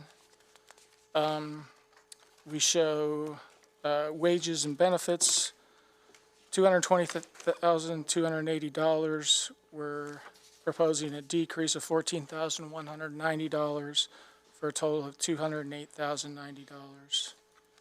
The appropriations line item, $16,000 was FY '22's operating approved. We're showing a $73,000 increase for a total of $89,000 proposed for FY '23. And again, that's based on our 5% match of the $1 million infrastructure. There is a type error in the comments, but Maryland Aviation Administration doesn't participate in soft costs, so design, construction phase services, so the sponsor ends up eating those costs. So our 5% match is actually $64,000, and I've coordinated that with Kelsey. On top of that, we have two more MAA grants. We're hoping to, or one more MAA grant for machinery and equipment for two mowers, and it's part of the airport equipment replacement program. One thing I wanted to point out about appropriations is we've been very fortunate over the last 2 years that this amount has been zero because our grants have been 100% federally funded. And I point that out for this year because this year it's manageable, it's $1 million. But next year, this number is estimated to be about $364,000, and that's roughly around a $7 million grant minus MAA, soft costs, and whatnot. So again, we have the fund balance account that's going to help with that, so we're going to be fine. And then I think over time, it's going to level off between $1 to $3.5 million grants for the next 5-6 years. So, but I just want to give you a heads up for next year.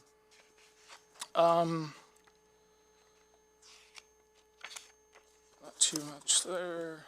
The only other thing that was really of highlight was on tab 17-19 under chemicals.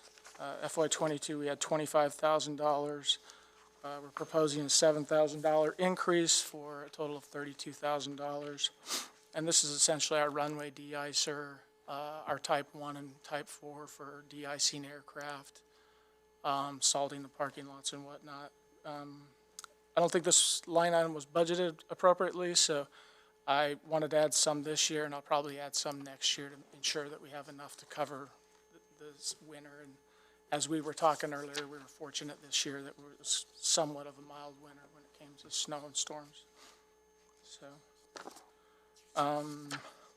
and then on tab 17-20 and 21, that's just moving money to the right or appropriate line item for software.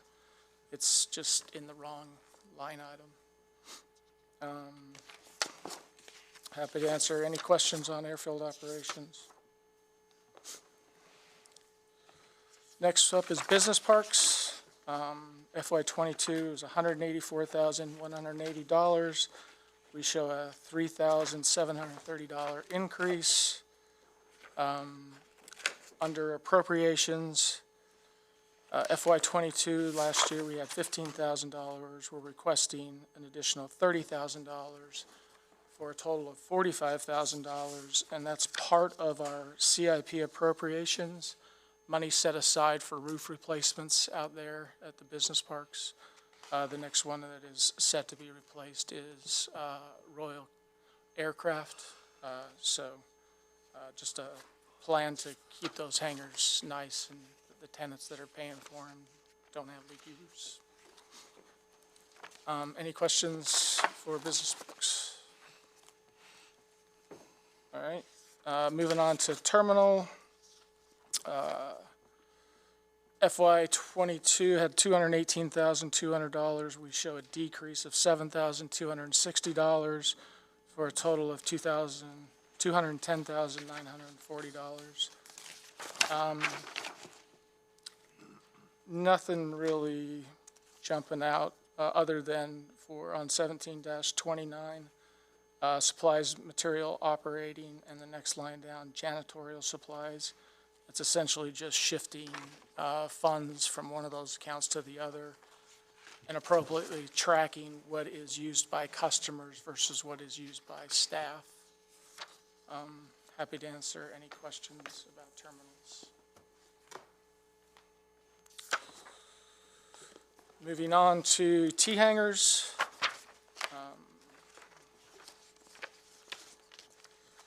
On tab 1734, FY22 had $86,550. We show a decrease of $5,820 for a total of $80,730. Essentially, on the appropriation line item, FY22, we had $33,000.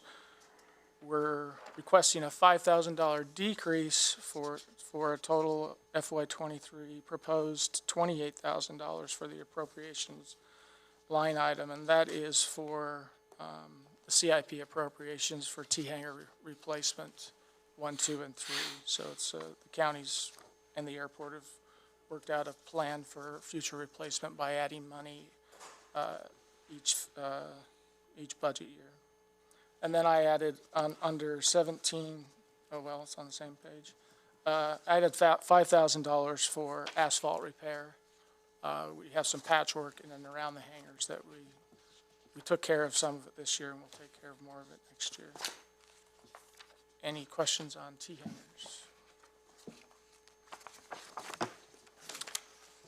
Fuel farm operations.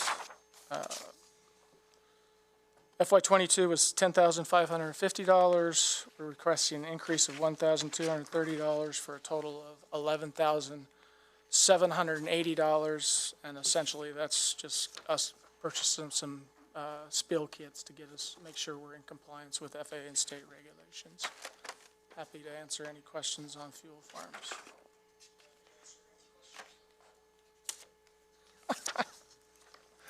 There's an echo in the room.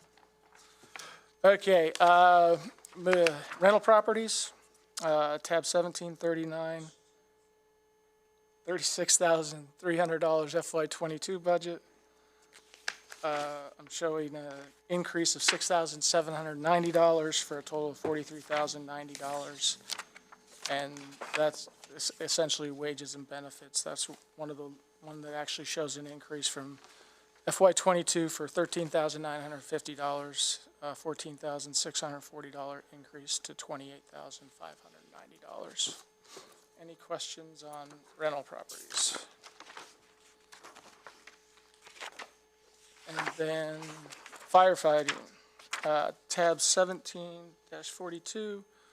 FY22 had $140,080. We're requesting a $10,730 increase for a total of $150,810.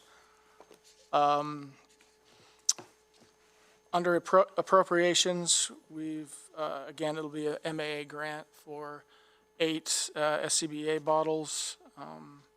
The $2,000 will be our 25% match.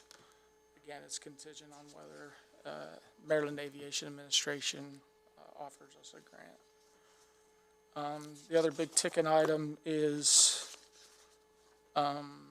under auto tires. FY22, we had $1,000 budgeted. We're requesting a $21,000 increase for a total of $22,000 for FY23, and that is to purchase 6 fire truck tires, our vehicle tires. They'll be, by the time we get them in, if we can get them in within a year, they'll be due to be replaced. So it's kind of planning ahead, but they'll be at their useful life towards the end of next fiscal year. And then finally, the airline, 45090, tab 1748. FY22 was $284,750. We're showing $103,010 increase for a total of $387,760. Under wages and benefits, FY22, we show $172,360. We're requesting a $22,980 increase for a total of $195,340. This is where we show under security that we're adding $50,700 for that LEO position, that law enforcement position at $65 an hour times 780 hours.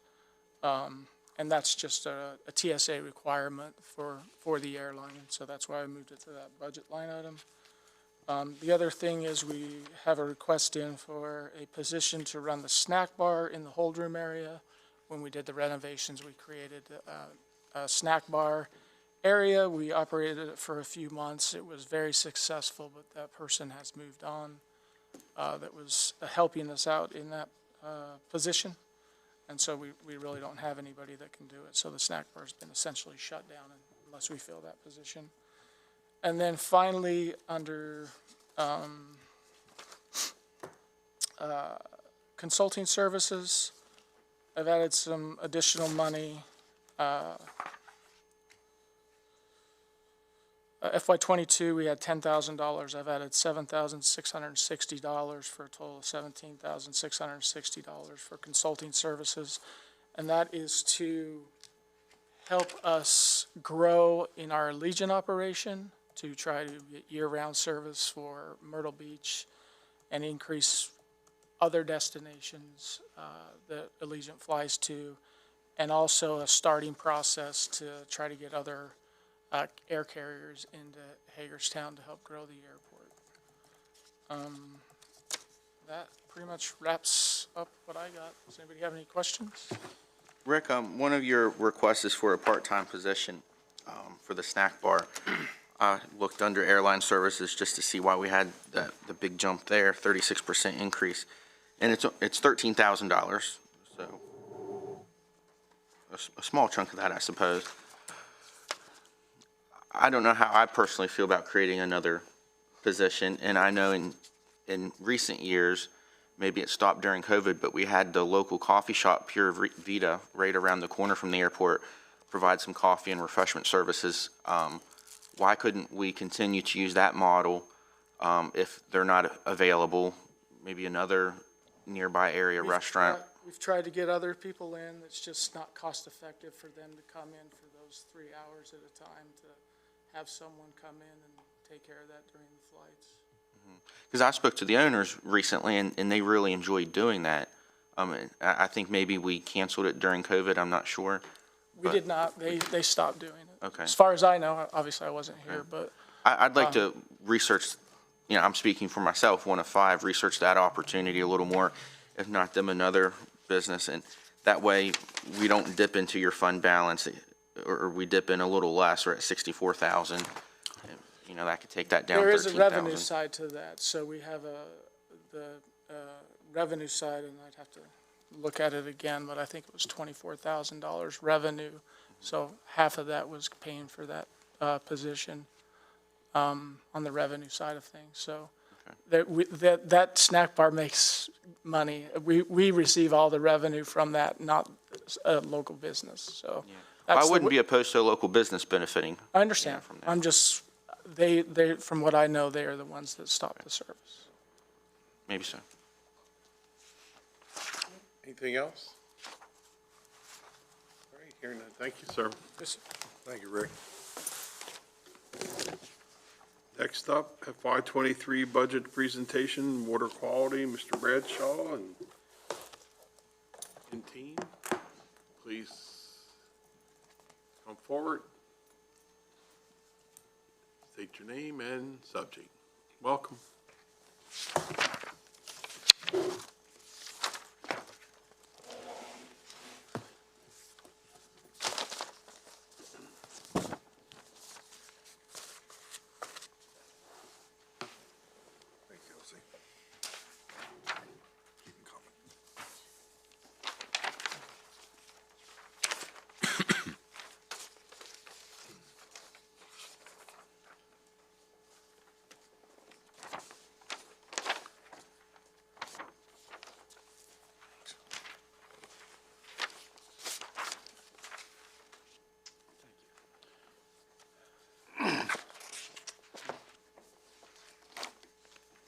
Thank you.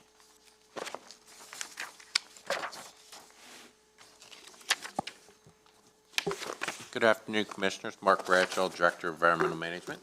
And Kelsey Mace, interim CFO. The water quality funds include utility fund, water fund, sewer fund, and pretreatment fund.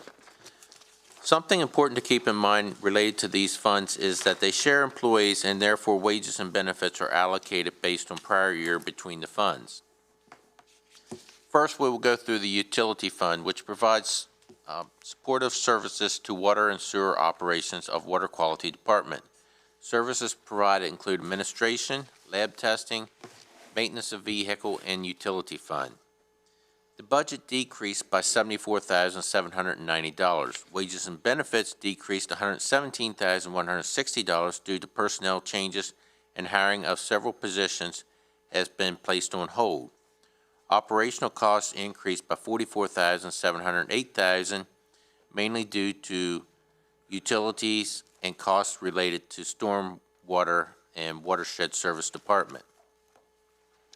The stormwater and watershed department budget at $517,110 saw the largest increase. The majority of the increase is due to personnel request for an inspector for stormwater inspection duties per recommendations of the MDE to have responsibilities consolidated. Other increases are due to tuition assistance and fuel. The department is fully supported by the general fund and not supported by the water and sewer rates, as the duties and functions of the department could be housed under general fund as they are in other jurisdictions. The Clean County Department budget at $225,000 is supported through the stormwater retrofit projects in an effort to meet the needs of the NPDES permit in its most efficient and effective manner.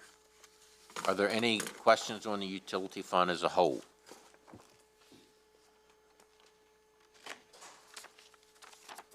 Hearing none, we'll move to the water fund. The water fund increased by $30,300, $10,900 related to wages and benefits, and $15,600 related to capital outlay for pH meters and upgrading existing outdated meter reading equipment. The water fund continues to face an operational shortfall and will require a general fund subsidy of $204,040. This shortfall includes an assumption of a rate increase of 3.5%. If no rate increase is approved, the general fund subsidies will have to be higher. The 3.5% increase is equivalent to $26,000 additional revenue. Is there any questions on the water fund?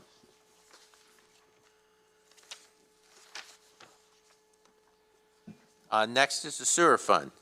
The sewer fund increased by $78,130. Wages and benefits decreased by $161,770 due to personnel changes, and the hiring of several positions have been placed on hold, while operational expense increased by $279,800, mainly due to debt service and certain material costs increase.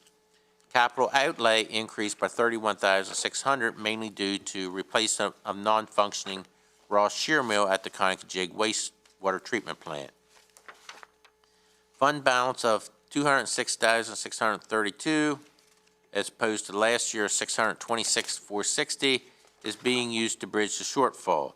The budget does include approximately 3.5% increase in sewer rates. 3.5% increase will generate $374,432. Are there any questions on the sewer fund?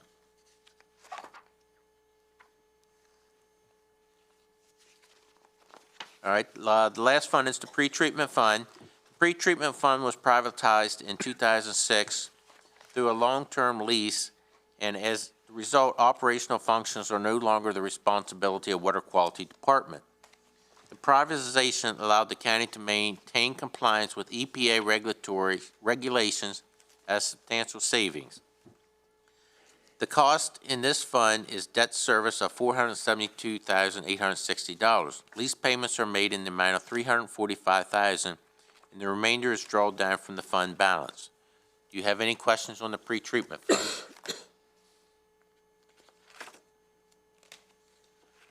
Okay. Next is the water and sewer revenue requirements show that an increase in water and sewer revenue is necessary to facilitate the Department of Water Quality's long-range financial planning. The present rate structure is based on the requirements of the attached RF. Like I said, we were proposing a 3.5% increase in water and sewer rates. And if you take a look at that, the based on 12,000 gallons a quarter charge, the average customer pays $181.76. With the proposed increase, that will be increased to $188.05, which constitutes $6.29 increase per quarter, equivalent to 3.5%. And this rate schedule is on page 15-4 in your packet. These are the sewer rates that he's referring to.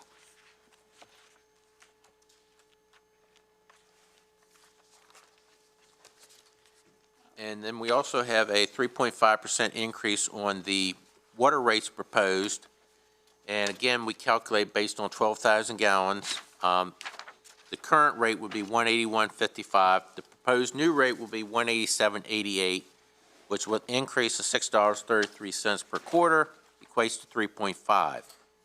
Using the 12,000 gallon benchmark, the average sewer customer will pay approximately $6.29 per quarter increase. However, note that the volume charge is increased more than the base charge, so that those who use less than the base will only experience a 2% increase, which is $2.63 a quarter. The average water customer will experience $6.33 increase per quarter, but those who use less than the minimum will only experience an increase of $2.55 per quarter.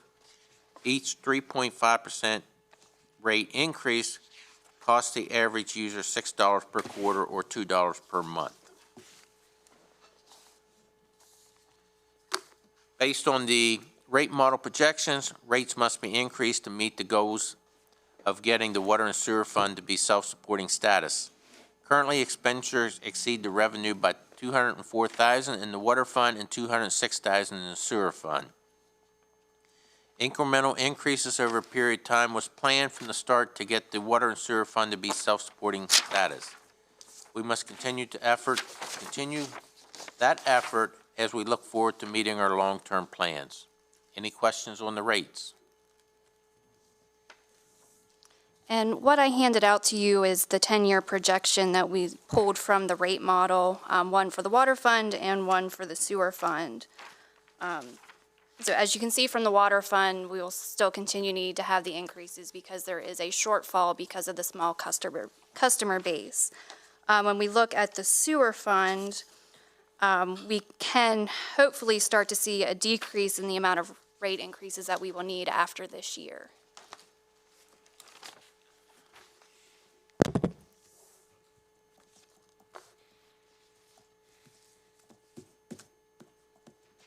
Rates go to public hearing, correct? Right, so we would want a consensus to take these to public hearing.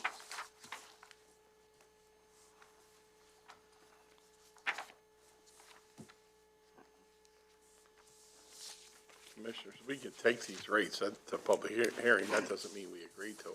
We want public Correct. input. That's correct. Okay? We're seeking public input on that. Motion to go to take the rates to public hearing. Consensus, I think. Use consensus or motion, Mr. Downey, what would you prefer? Consensus? Consensus is fine. Consensus to take these rates, but the caveat, that doesn't mean we want the public input, correct? That's correct. Very good. Everybody okay with that? Thank you. Thank you. Thank you. Appreciate you.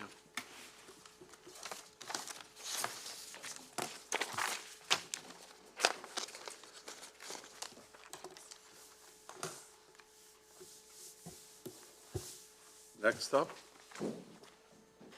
budget presentation, solid waste, Dave Mason. Please introduce yourself in the matter. Good afternoon to you, sir. Good afternoon, Dave Mason, Deputy Director, Charge Solid Waste.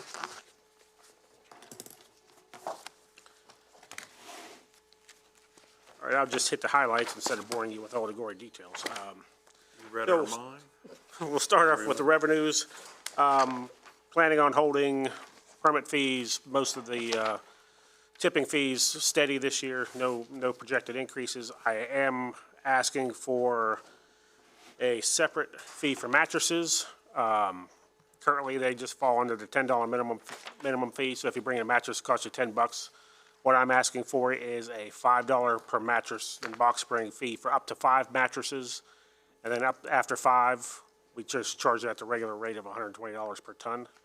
And then I am asking $5 per mattress or $5 total? $5 per mattress for up to 5, and then based on tonnage after that. What do we currently charge? Well, right now, they get weighed at $120 per ton. They normally fall under a $10 minimum fee if you bring in 1 mattress. So right now, if you bring in 1 mattress and box spring, it costs you $10. And I am asking for. It sounds like it will be a decrease. Well, I mean, it's gonna, if you just bring in a mattress, then yeah, you will save $5 per mattress. Then a slight adjustment to the rate of compost. We currently charge $20 per ton. I'm asking for $30 per ton, just to help cover costs, increase in fuel prices and whatnot.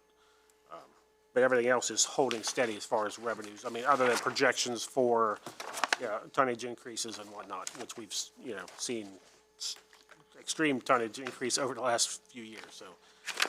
So overall revenues are projected at 8.17% increase for next year. As far as expenditures, we're trying to hold steady on most line items.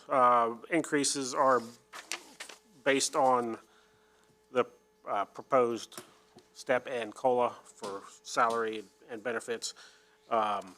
We have included in 21020 department lease request for a compactor and a new grinder. These are essential pieces to our operation, and we've been slowly upgrading equipment over the last couple of years. You will see a small decrease in the recycling budget, Department 21200, but that's based on a reduction in electronics recycling over the last several years. So we're just adjusting to a lower expense from that. Any questions on solid waste budget?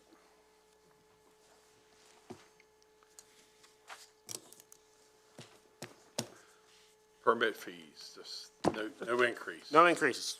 No, we're keeping the permit fees the same. We're keeping most of the tipping fees the same.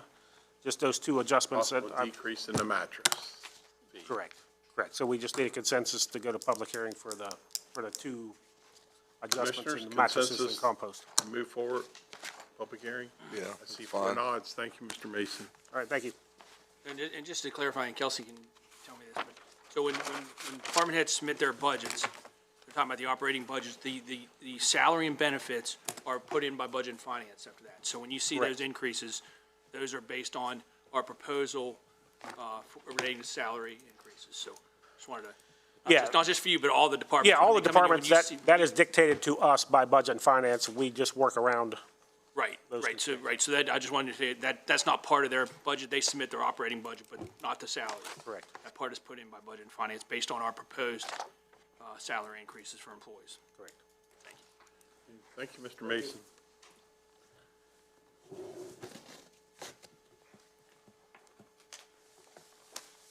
Next on our agenda is the Commission on Aging, and perhaps Tom Reifert's listening in on air since he did a great job Saturday night. It is, it's going to take 45 minutes longer. Please do.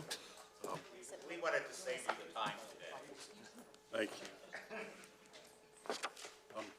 Please introduce yourselves, and if you like, any of your guests that have accompanied you, please. I am Ed Lowe. I'm the president of the Board of Directors of the Washington County Commission on Aging. And I'm Tim Dahlberg. I'm the vice president. I'm Amy Olak, the CEO of the Commission on Aging. So we have a video today for you.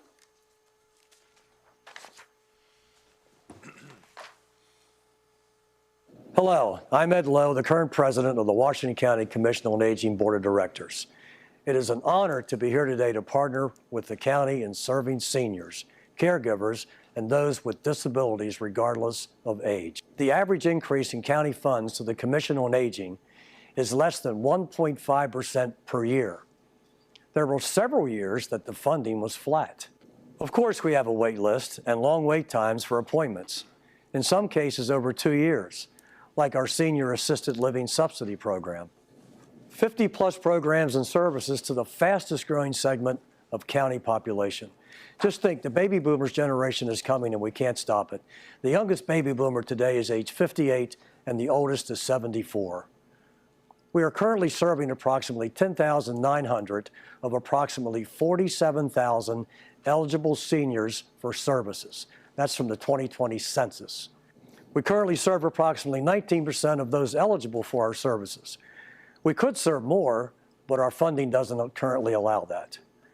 Over 30% of the Washington County population are 55 years or older, and thus eligible for our services. 8.9% of those 65 and over in Washington County live in poverty.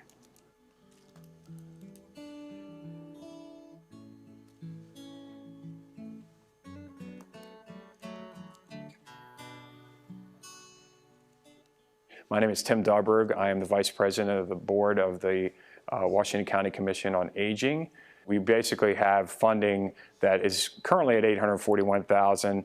It's been flat in previous years to that, but we're putting again $1.1 million into the economy associated with what our seniors are getting from their benefits and how they're able to spend. So we're not even actually covering the surplus that we're actually providing to the county.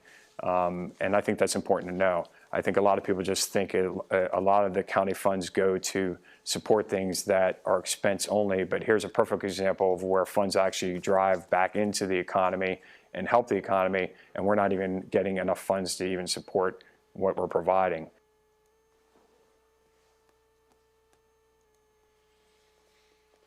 Hi, I'm Amy Olak, the CEO of the Washington County Commission on Aging. And today I want to share with you a little bit about our request for the FY23 budget. It includes 24% of county funds, 10.5% of competitive grants, 29% of federal funds, which include American Rescue Funds, 13% state funds, 11.5% contributions and fundraising funds, and 12% net assets. I want to talk a little bit about the 24% county funds. On the graph that you see, that 24% represents a 15% increase in our budget. If that percentage goes down and you do not fund the 15%, our net asset use will go up. It is important for the county commissioners to know, because it's discussed at the board level constantly, as we grow more fearful as we go forward with only a 15% increase, that still puts us dipping into reserves. Unfortunately, with the flat funding that we've had and the minimal increases over the years, it's becoming harder and harder to support that. So the board will ultimately, and executive management will ultimately have to make some tough, difficult decisions. Well, I think I've been in this program or accepted into this program now a while, and it's probably the best thing that's happened to me in a long time. Didn't really eat that well, and then this came along, and it's been a God-given gift. I'm eating so much better. I feel a lot better. I'm doing a lot better. And it's from the administration part of it all the way out, right down to the people that deliver. I love them all. They're all willing to help, and that's wonderful. This program, Meals on Wheels, has definitely been a God-given gift to me. With over 300 people waiting for services, that 15% will only allow us to continue to serve those we are serving today, and the wait list will grow. We're dipping into net assets of almost $500,000. In 2021, we served almost 11,000 unduplicated individuals here in Washington County. We provided over 773,000 units of service. We serve beyond the walls of the Commission on Aging. And that's thanks to you and your support and the money we can leverage with county funds. Commissioners, join me in being proud of the seniors, over 10,000, that we've supported in 2021 right here in our county. We are your area agency on aging, and you should be proud of what we do in this community. As a designated area agency on aging for Washington County, I'm sure it's an honor to partner with us. We are proud to serve Washington County seniors, caregivers, and those with disabilities. Without your support, people will wait to be served, wait to be fed, wait for what you will do next. We need your support and continued support and a plan as we move forward to serve this ever-growing population, seniors. We can't wait, because that's what our seniors are doing. We can't wait to respond to the demand. We need to do something today. Together, we can have a plan to meet the demand that is on the horizon and avert any crisis from occurring. Thank you for your time, and we'll await your decision.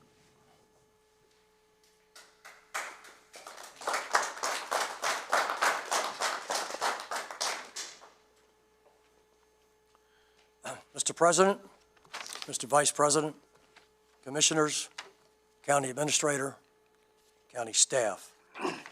Mr. President, thank you for attending our 50th anniversary gala on Friday evening. We really appreciate your attendance there. Thank you again. And I wasn't a murderer.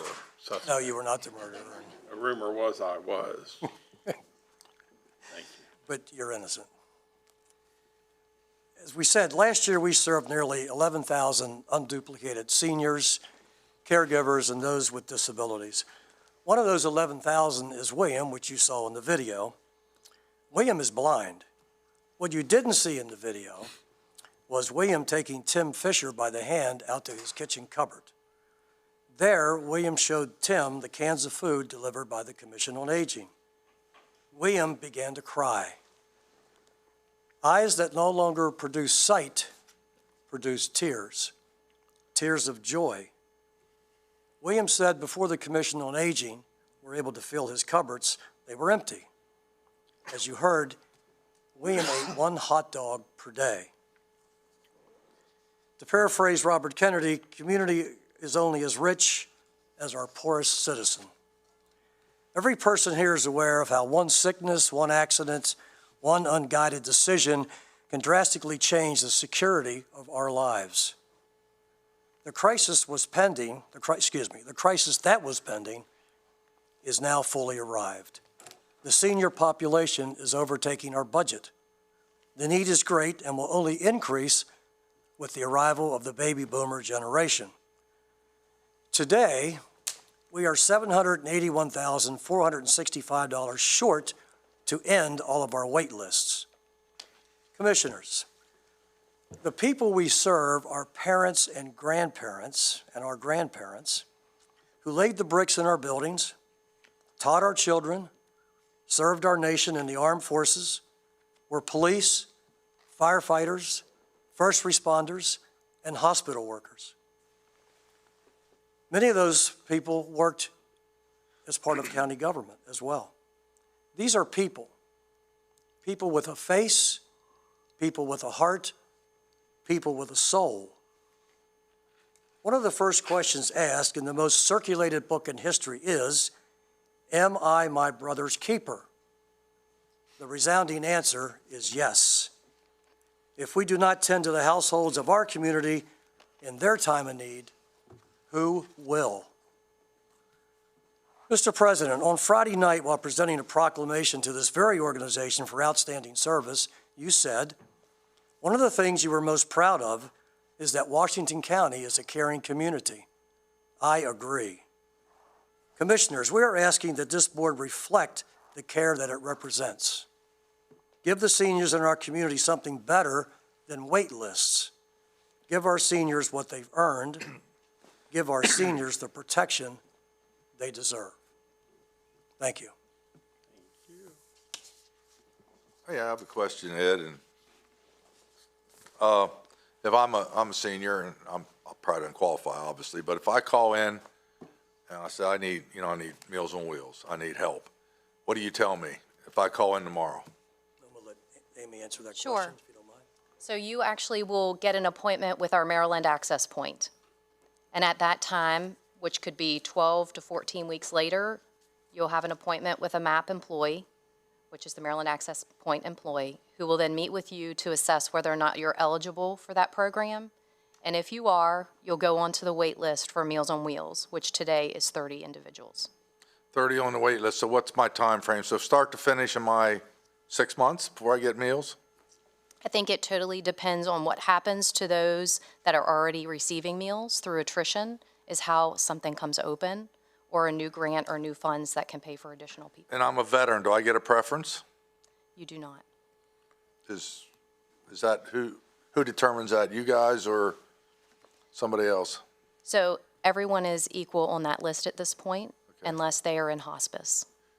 Explain the Maryland Access Point, who they are. Sure, the Maryland Access Point is the entry point to all services in the Area Agency on Aging. So they are the eligibility determination process for any of the programs before you go on the formal program waitlist. Why I asked that, it's not your agency here delaying that, it's, you have to go through. So it is us. We are a part of the Maryland Access Point. It is a part of the Area Agency on Aging, which is a part of the Maryland Department of Aging. Correct. So I think one of the services that we provide to that is with our folks that are qualified to help people choose their Medicare supplement after they get on Part A and B. The problem with having a wait list for that is this. If my Medicare Part A and B is effective May the 1st, 2022, how many months do I have to buy a Medicare supplement and not have to answer the health questions on that application? Does anybody know the timeline for that? It's 6 months. And if I miss that 6-month period, I can still buy a Medicare supplement, but I must answer the health questions. If I'm healthy, that's okay. But if I'm not healthy, you will be declined by the insurance company, and you may never be able to purchase a Medicare supplement to aid in the costs that Part A and Part B does not pay. And that wait list is in the hundreds. So what is it, 300? 300, that wait list. I mean, I think you guys do a wonderful job, but what's your biggest, is this your biggest problem right now is Meals on Wheels, wait list? Actually, the Maryland Access Point to get into the eligibility to wait is probably the largest, because you can't even get on a wait list for a Meals on Wheels program because you can't get through the eligibility process. So there's approximately 300 people waiting for that service, and then you're told you have another wait list. So if you listen to the video, our SALS program, which is Senior Assisted Living Subsidy Program, has a 2-year wait period. And that's through attrition as well. So if someone comes off, the next person goes on. I would really like to see something done for veterans too. I guess they fall in the same group as, everybody's important, obviously. If you're Absolutely. eating a hot dog a day, that's, you need help. Absolutely. And we work with the Veterans Administration as well. Okay. So, and they're a part of our interagency group. Amy, the funding for these MAP services, does that come entirely from the state, or that's partly local funding too, isn't it, as well as the Meals on Wheels program? Yes. So our Maryland Access Point is a fee reimbursement program. So it is based on who they serve and the number of people they serve and whether they're Medicare eligible. So in other words, we don't get reimbursed unless they are serving at a certain level of service to the Medicare population, which are seniors. So it's a matching requirement, as we talked about in the video, how we use those matching to pay for salaries. I know that gets a bit complicated, and I'm happy to talk in detail with anyone that wants more detail and understanding about that. I'm happy to sit down and explain that. Amy, could you explain, I don't see it on our ARF here, what do we give you now versus what you are asking for? What is that increased amount? I see a total amount of, is it $967,760? Correct. And we're at 800. Yeah, we're asking for $126,000. That's what the difference of the 120? 126 and some change. 26,000 from last year. Last year, I think it was $841,000. 841,000 is what we currently get. Yeah, 841, correct. It's our current amount. And approximately how many people would that help? Is that 3,000 per person? Is it So. Meals for Wheels? So it's not just for the Meals on Wheels, and I want to make sure we're clear, because the Maryland Access Point is where kind of the funnel starts, right? We get stopped at that point. So we need support to be able to get through the funnel and then get them on the list for Meals on Wheels. And so it's really important that you realize that if you consider it like an hourglass, right? So the people at the top are waiting for the services for Maryland Access Point. They get through that small funnel only to get to the place where they are determined what program they're eligible for, and they go on yet a second wait list. Depending on what program that is. All of our programs right now pretty much have waiting lists. So, but to Ed's point about the MAP related to the Medicare supplemental insurance, that whole hourglass time period basically rules them out of that period. So if they are unhealthy and they're applying for that, because of their wait time, they automatically will not get that service, which means if they'll never get it, and insurance will deny them forever. So that's right there as a human being that is not getting the appropriate service. If they met the 6-month timeline, they would be able to file without any health care questions, and then they would be qualified for that. And this is basically knocking them out of that game before they even get started. I'll go on record as saying I support the additional increase. $126,000 is what this board approved for our soil conservation district, almost to the penny for an extra employee that they needed. So I support the additional funding.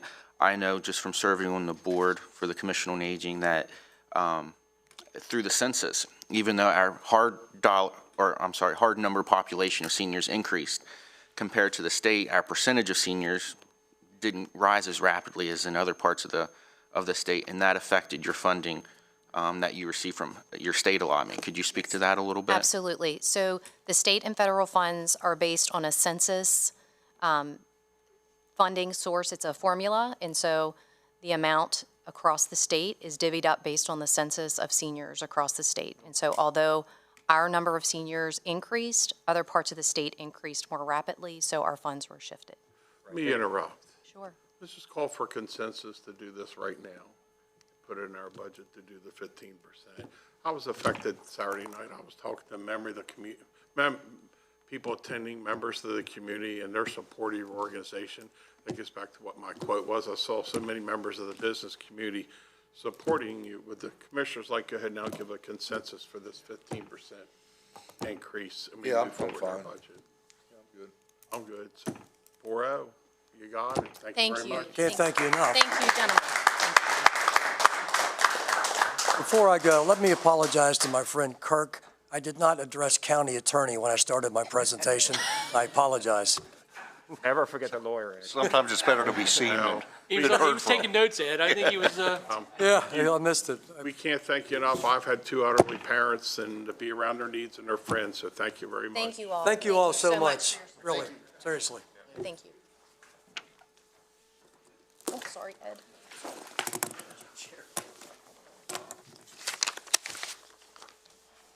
As we proceed, thank you for the light down there, everyone. Appreciate that. Yeah. Next up will be the FY23 budget presentation, personnel request, Deb Condo, and who else is here? Please come forward.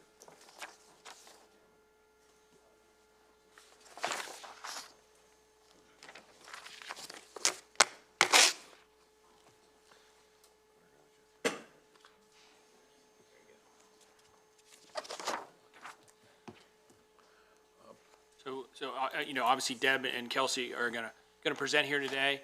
What we do is we take all the personnel requests that we receive. Actually, the 3 of us, the committee is the 3 of us, so we sit down and we take a look at those. We talk to the division directors, department heads, and gather whatever information we can. So what you're gonna have today is the proposal of this committee to the commissioners. But you'll be able to see all the requests that were received and the ones that we're recommending. I hope I didn't steal your thunder, but I just No, wanted you did not. Not at all. Thank you. You're dismissed. All right, though. There you go.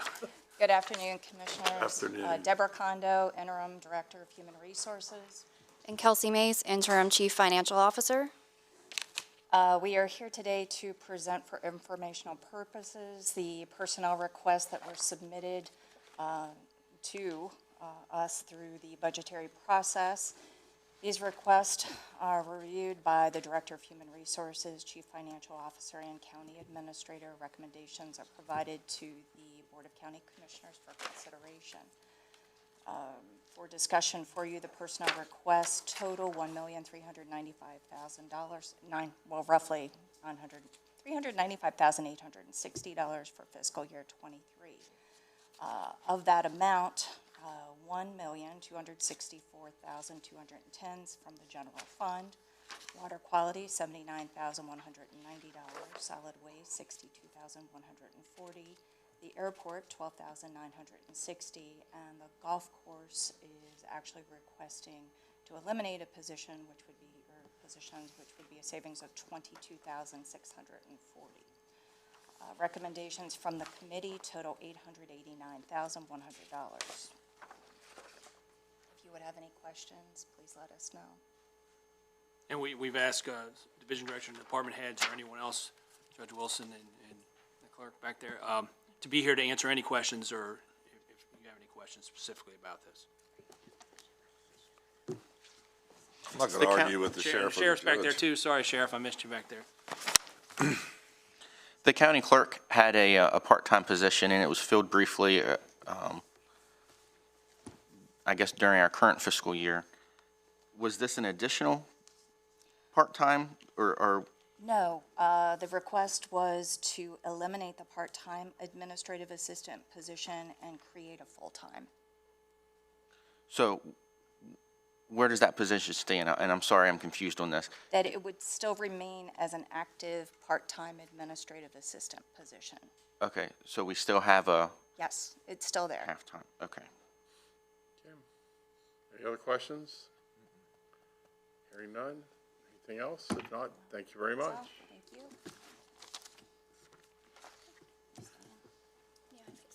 Next up, welcome back, Kelsey. Please introduce yourself on the matter. Kim? Okay, thank you, Kim's going to Kim. come down and join her, I believe.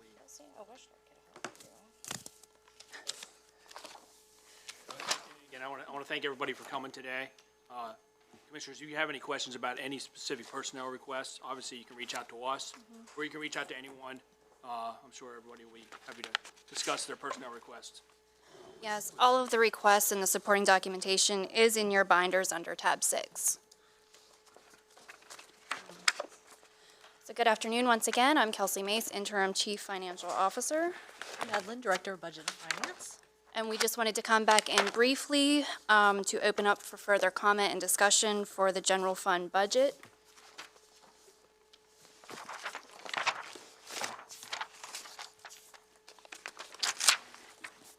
So currently, the proposed general fund budget is balanced at $266,715,390.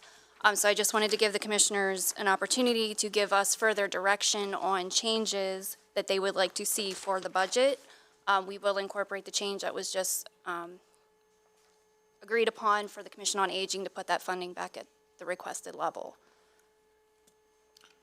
Any question I have, do we have a figure on growth rate and inflation rate yet plugged in there?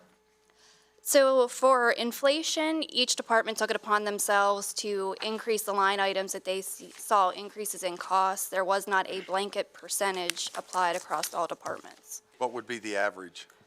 I don't have an average because it varied, because one of the things that departments look at. I'm just a little concerned because I just want to, we make decisions on really good figures. I wanted to see if it's 8% in the nation, maybe 3 is too light to average. And then growth rate, if you're having it, what are we at growth rate, 3.5 still? Mm-hmm. That might be too high. I just, is there any way we can get a? Yeah, I was going to say, I didn't mean to interrupt you, but I'll just say this. So yes, I mean, we have some departments that are looking at that now. So these numbers that came in December, early January. Mm-hmm. So, for example, I was talking to Andrew Eshelman, and he'll be coming in a few weeks to talk about the highway department, those kind of things. And there is going to be, I think there'll be some discussion there about what those costs should be. Fuel is one of the biggest ones that we have. So, so again, when we start looking at these numbers, things have changed over the last few months. So some of those departments will be coming in, and I think we should have those kind of discussions. We've talked about it generally, about how to do it countywide and how to do it on the proposed budget, but we haven't come to any specific conclusions about that yet. Right. So where the difficulty is that if there were budgets that were underutilized in the past, maybe they didn't have to put as large of an increase for inflation because they had unused budget from the year before. So that's why I say there's not a blanket increase across departments, because we were evaluating our current budget levels at the same time as we were evaluating it. My fear would be if we were going to do a tax cut or whatever we do, I just wanted to have as accurate as we can get, because a growth rate of 2% and an inflation rate of 5% might deviate our budget by $5 million. That's all I'm concerned about. Yeah, I mean, I agree. I mean, I think we're probably all, concerned, and that's what we were talking about, what's gonna happen, just generally what's happening in the world today, but inflation and all those things, so. So with that in mind, we have a balanced budget, 266 that you presented. I'm curious as to, we talked about just because we have the additional revenue doesn't mean we need to spend it. Right. Is there additional, what are we, how much additional revenue is there and what are we doing with it? So it's going to change a little bit based on the personnel requests and putting back the funding for Commission on Aging. But there was around $3 million that we were proposing to set aside to put into the pension plan. But the recommendation would be not to do that early in the fiscal year, but to hang on to that till later in the fiscal year in the event that we would need to pull some of those funds for unanticipated operating costs. Inflation goes up more than what we thought, or things go, extra costs come that we didn't see coming. So that's where we're at right now. At $3 million? Mm-hmm. Right, well, and that's looking at next year's budget, so I don't know if you're referring to any kind of surplus we may have in this year's budget? No. Okay, so she briefed us on that. So, what would that additional $3 million, assuming we are able to put it all into our pension, what would that bring up our funding level to? I would have to ask Bolton. I'm not sure what the actual effect of that would be. What's our current percent? Was 60-something, wasn't it? It went higher because of the stock market for a while, and I'm not sure. I did ask, don't quote me on this for sure, but I think we're around like 70% now. I will have to go back and look. I did ask, but I don't have it in front of me. The stock market and our investments, several points. Yeah, you can, and as I think this board knows, last year, obviously this board committed $8 million to put in there, and then we had our normal contribution, and then the investments were really good last year, so we did make a significant jump from in the 50s to where we are. Now, I don't know, I think we meet with them. Friday. Oh, okay. Friday, we meet with them, so we'll have a better number to tell you what that is. I know when we met with them last time, they were not concerned, but the investments are not going to be as good this year as they were last year. But after Friday, we'll have a better number. Could you also get an update for us? I know Sarah was able to pull for us what our peer counties in Maryland, what their pension funding was. I don't know if that's been updated, if they only update it, whatever source they draw that from, it's only updated once a What's year. the recommended level other than 100%? What's that? What's a recommended level other than 100 fully funded? I think above 80%. At 80. Private companies typically are required to have a higher level percentage funding because a public entity like county government is assumed to live on in perpetuity. But even a big company like Sears and Roebuck can go out of business, or General Motors can falter. Good point to make.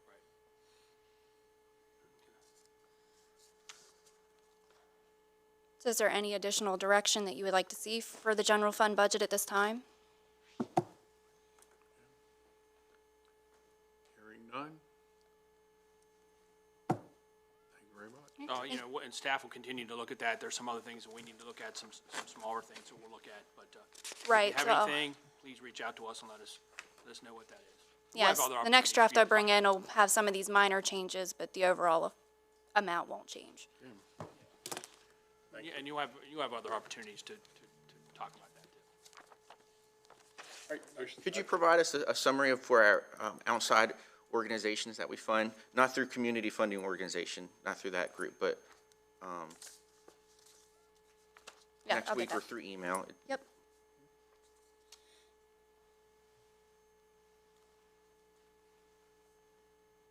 I think right now, the general fund budget has, for most of those organizations, it's 3.5%. See, we just made a change for Commission on Aging, and we, obviously, the soil conservation, more than that, based on the hiring of the engineer. Are those and that was really where my question lied. Are those the only two organizations Well, those are the two I thought of off the top of my head, but there may be more, so that are different than the 3.5%. Yes. The museum. We held it at 3.5. So we'll provide that information, but I thought that's where you were going, because that's what I was thinking, that same thing. Because I even looking at, their request, the Commission on Aging, again, they $126,000 more than last year. So 3.5% was already built in the budget that we have in front of you. So, and I'm not the math person, but I think it's $96,000 is the difference that you approved, that you asked us to put in the budget today. So we will do that. Thank you very much. Next is closed session. Need a motion to go into closed session. Motion to go into closed session. Is there a second to go in closed session? Commissioners, I need a second to go in closed session. Second. Thank you, Wayne. All in favor, say aye. Aye. Thank you all.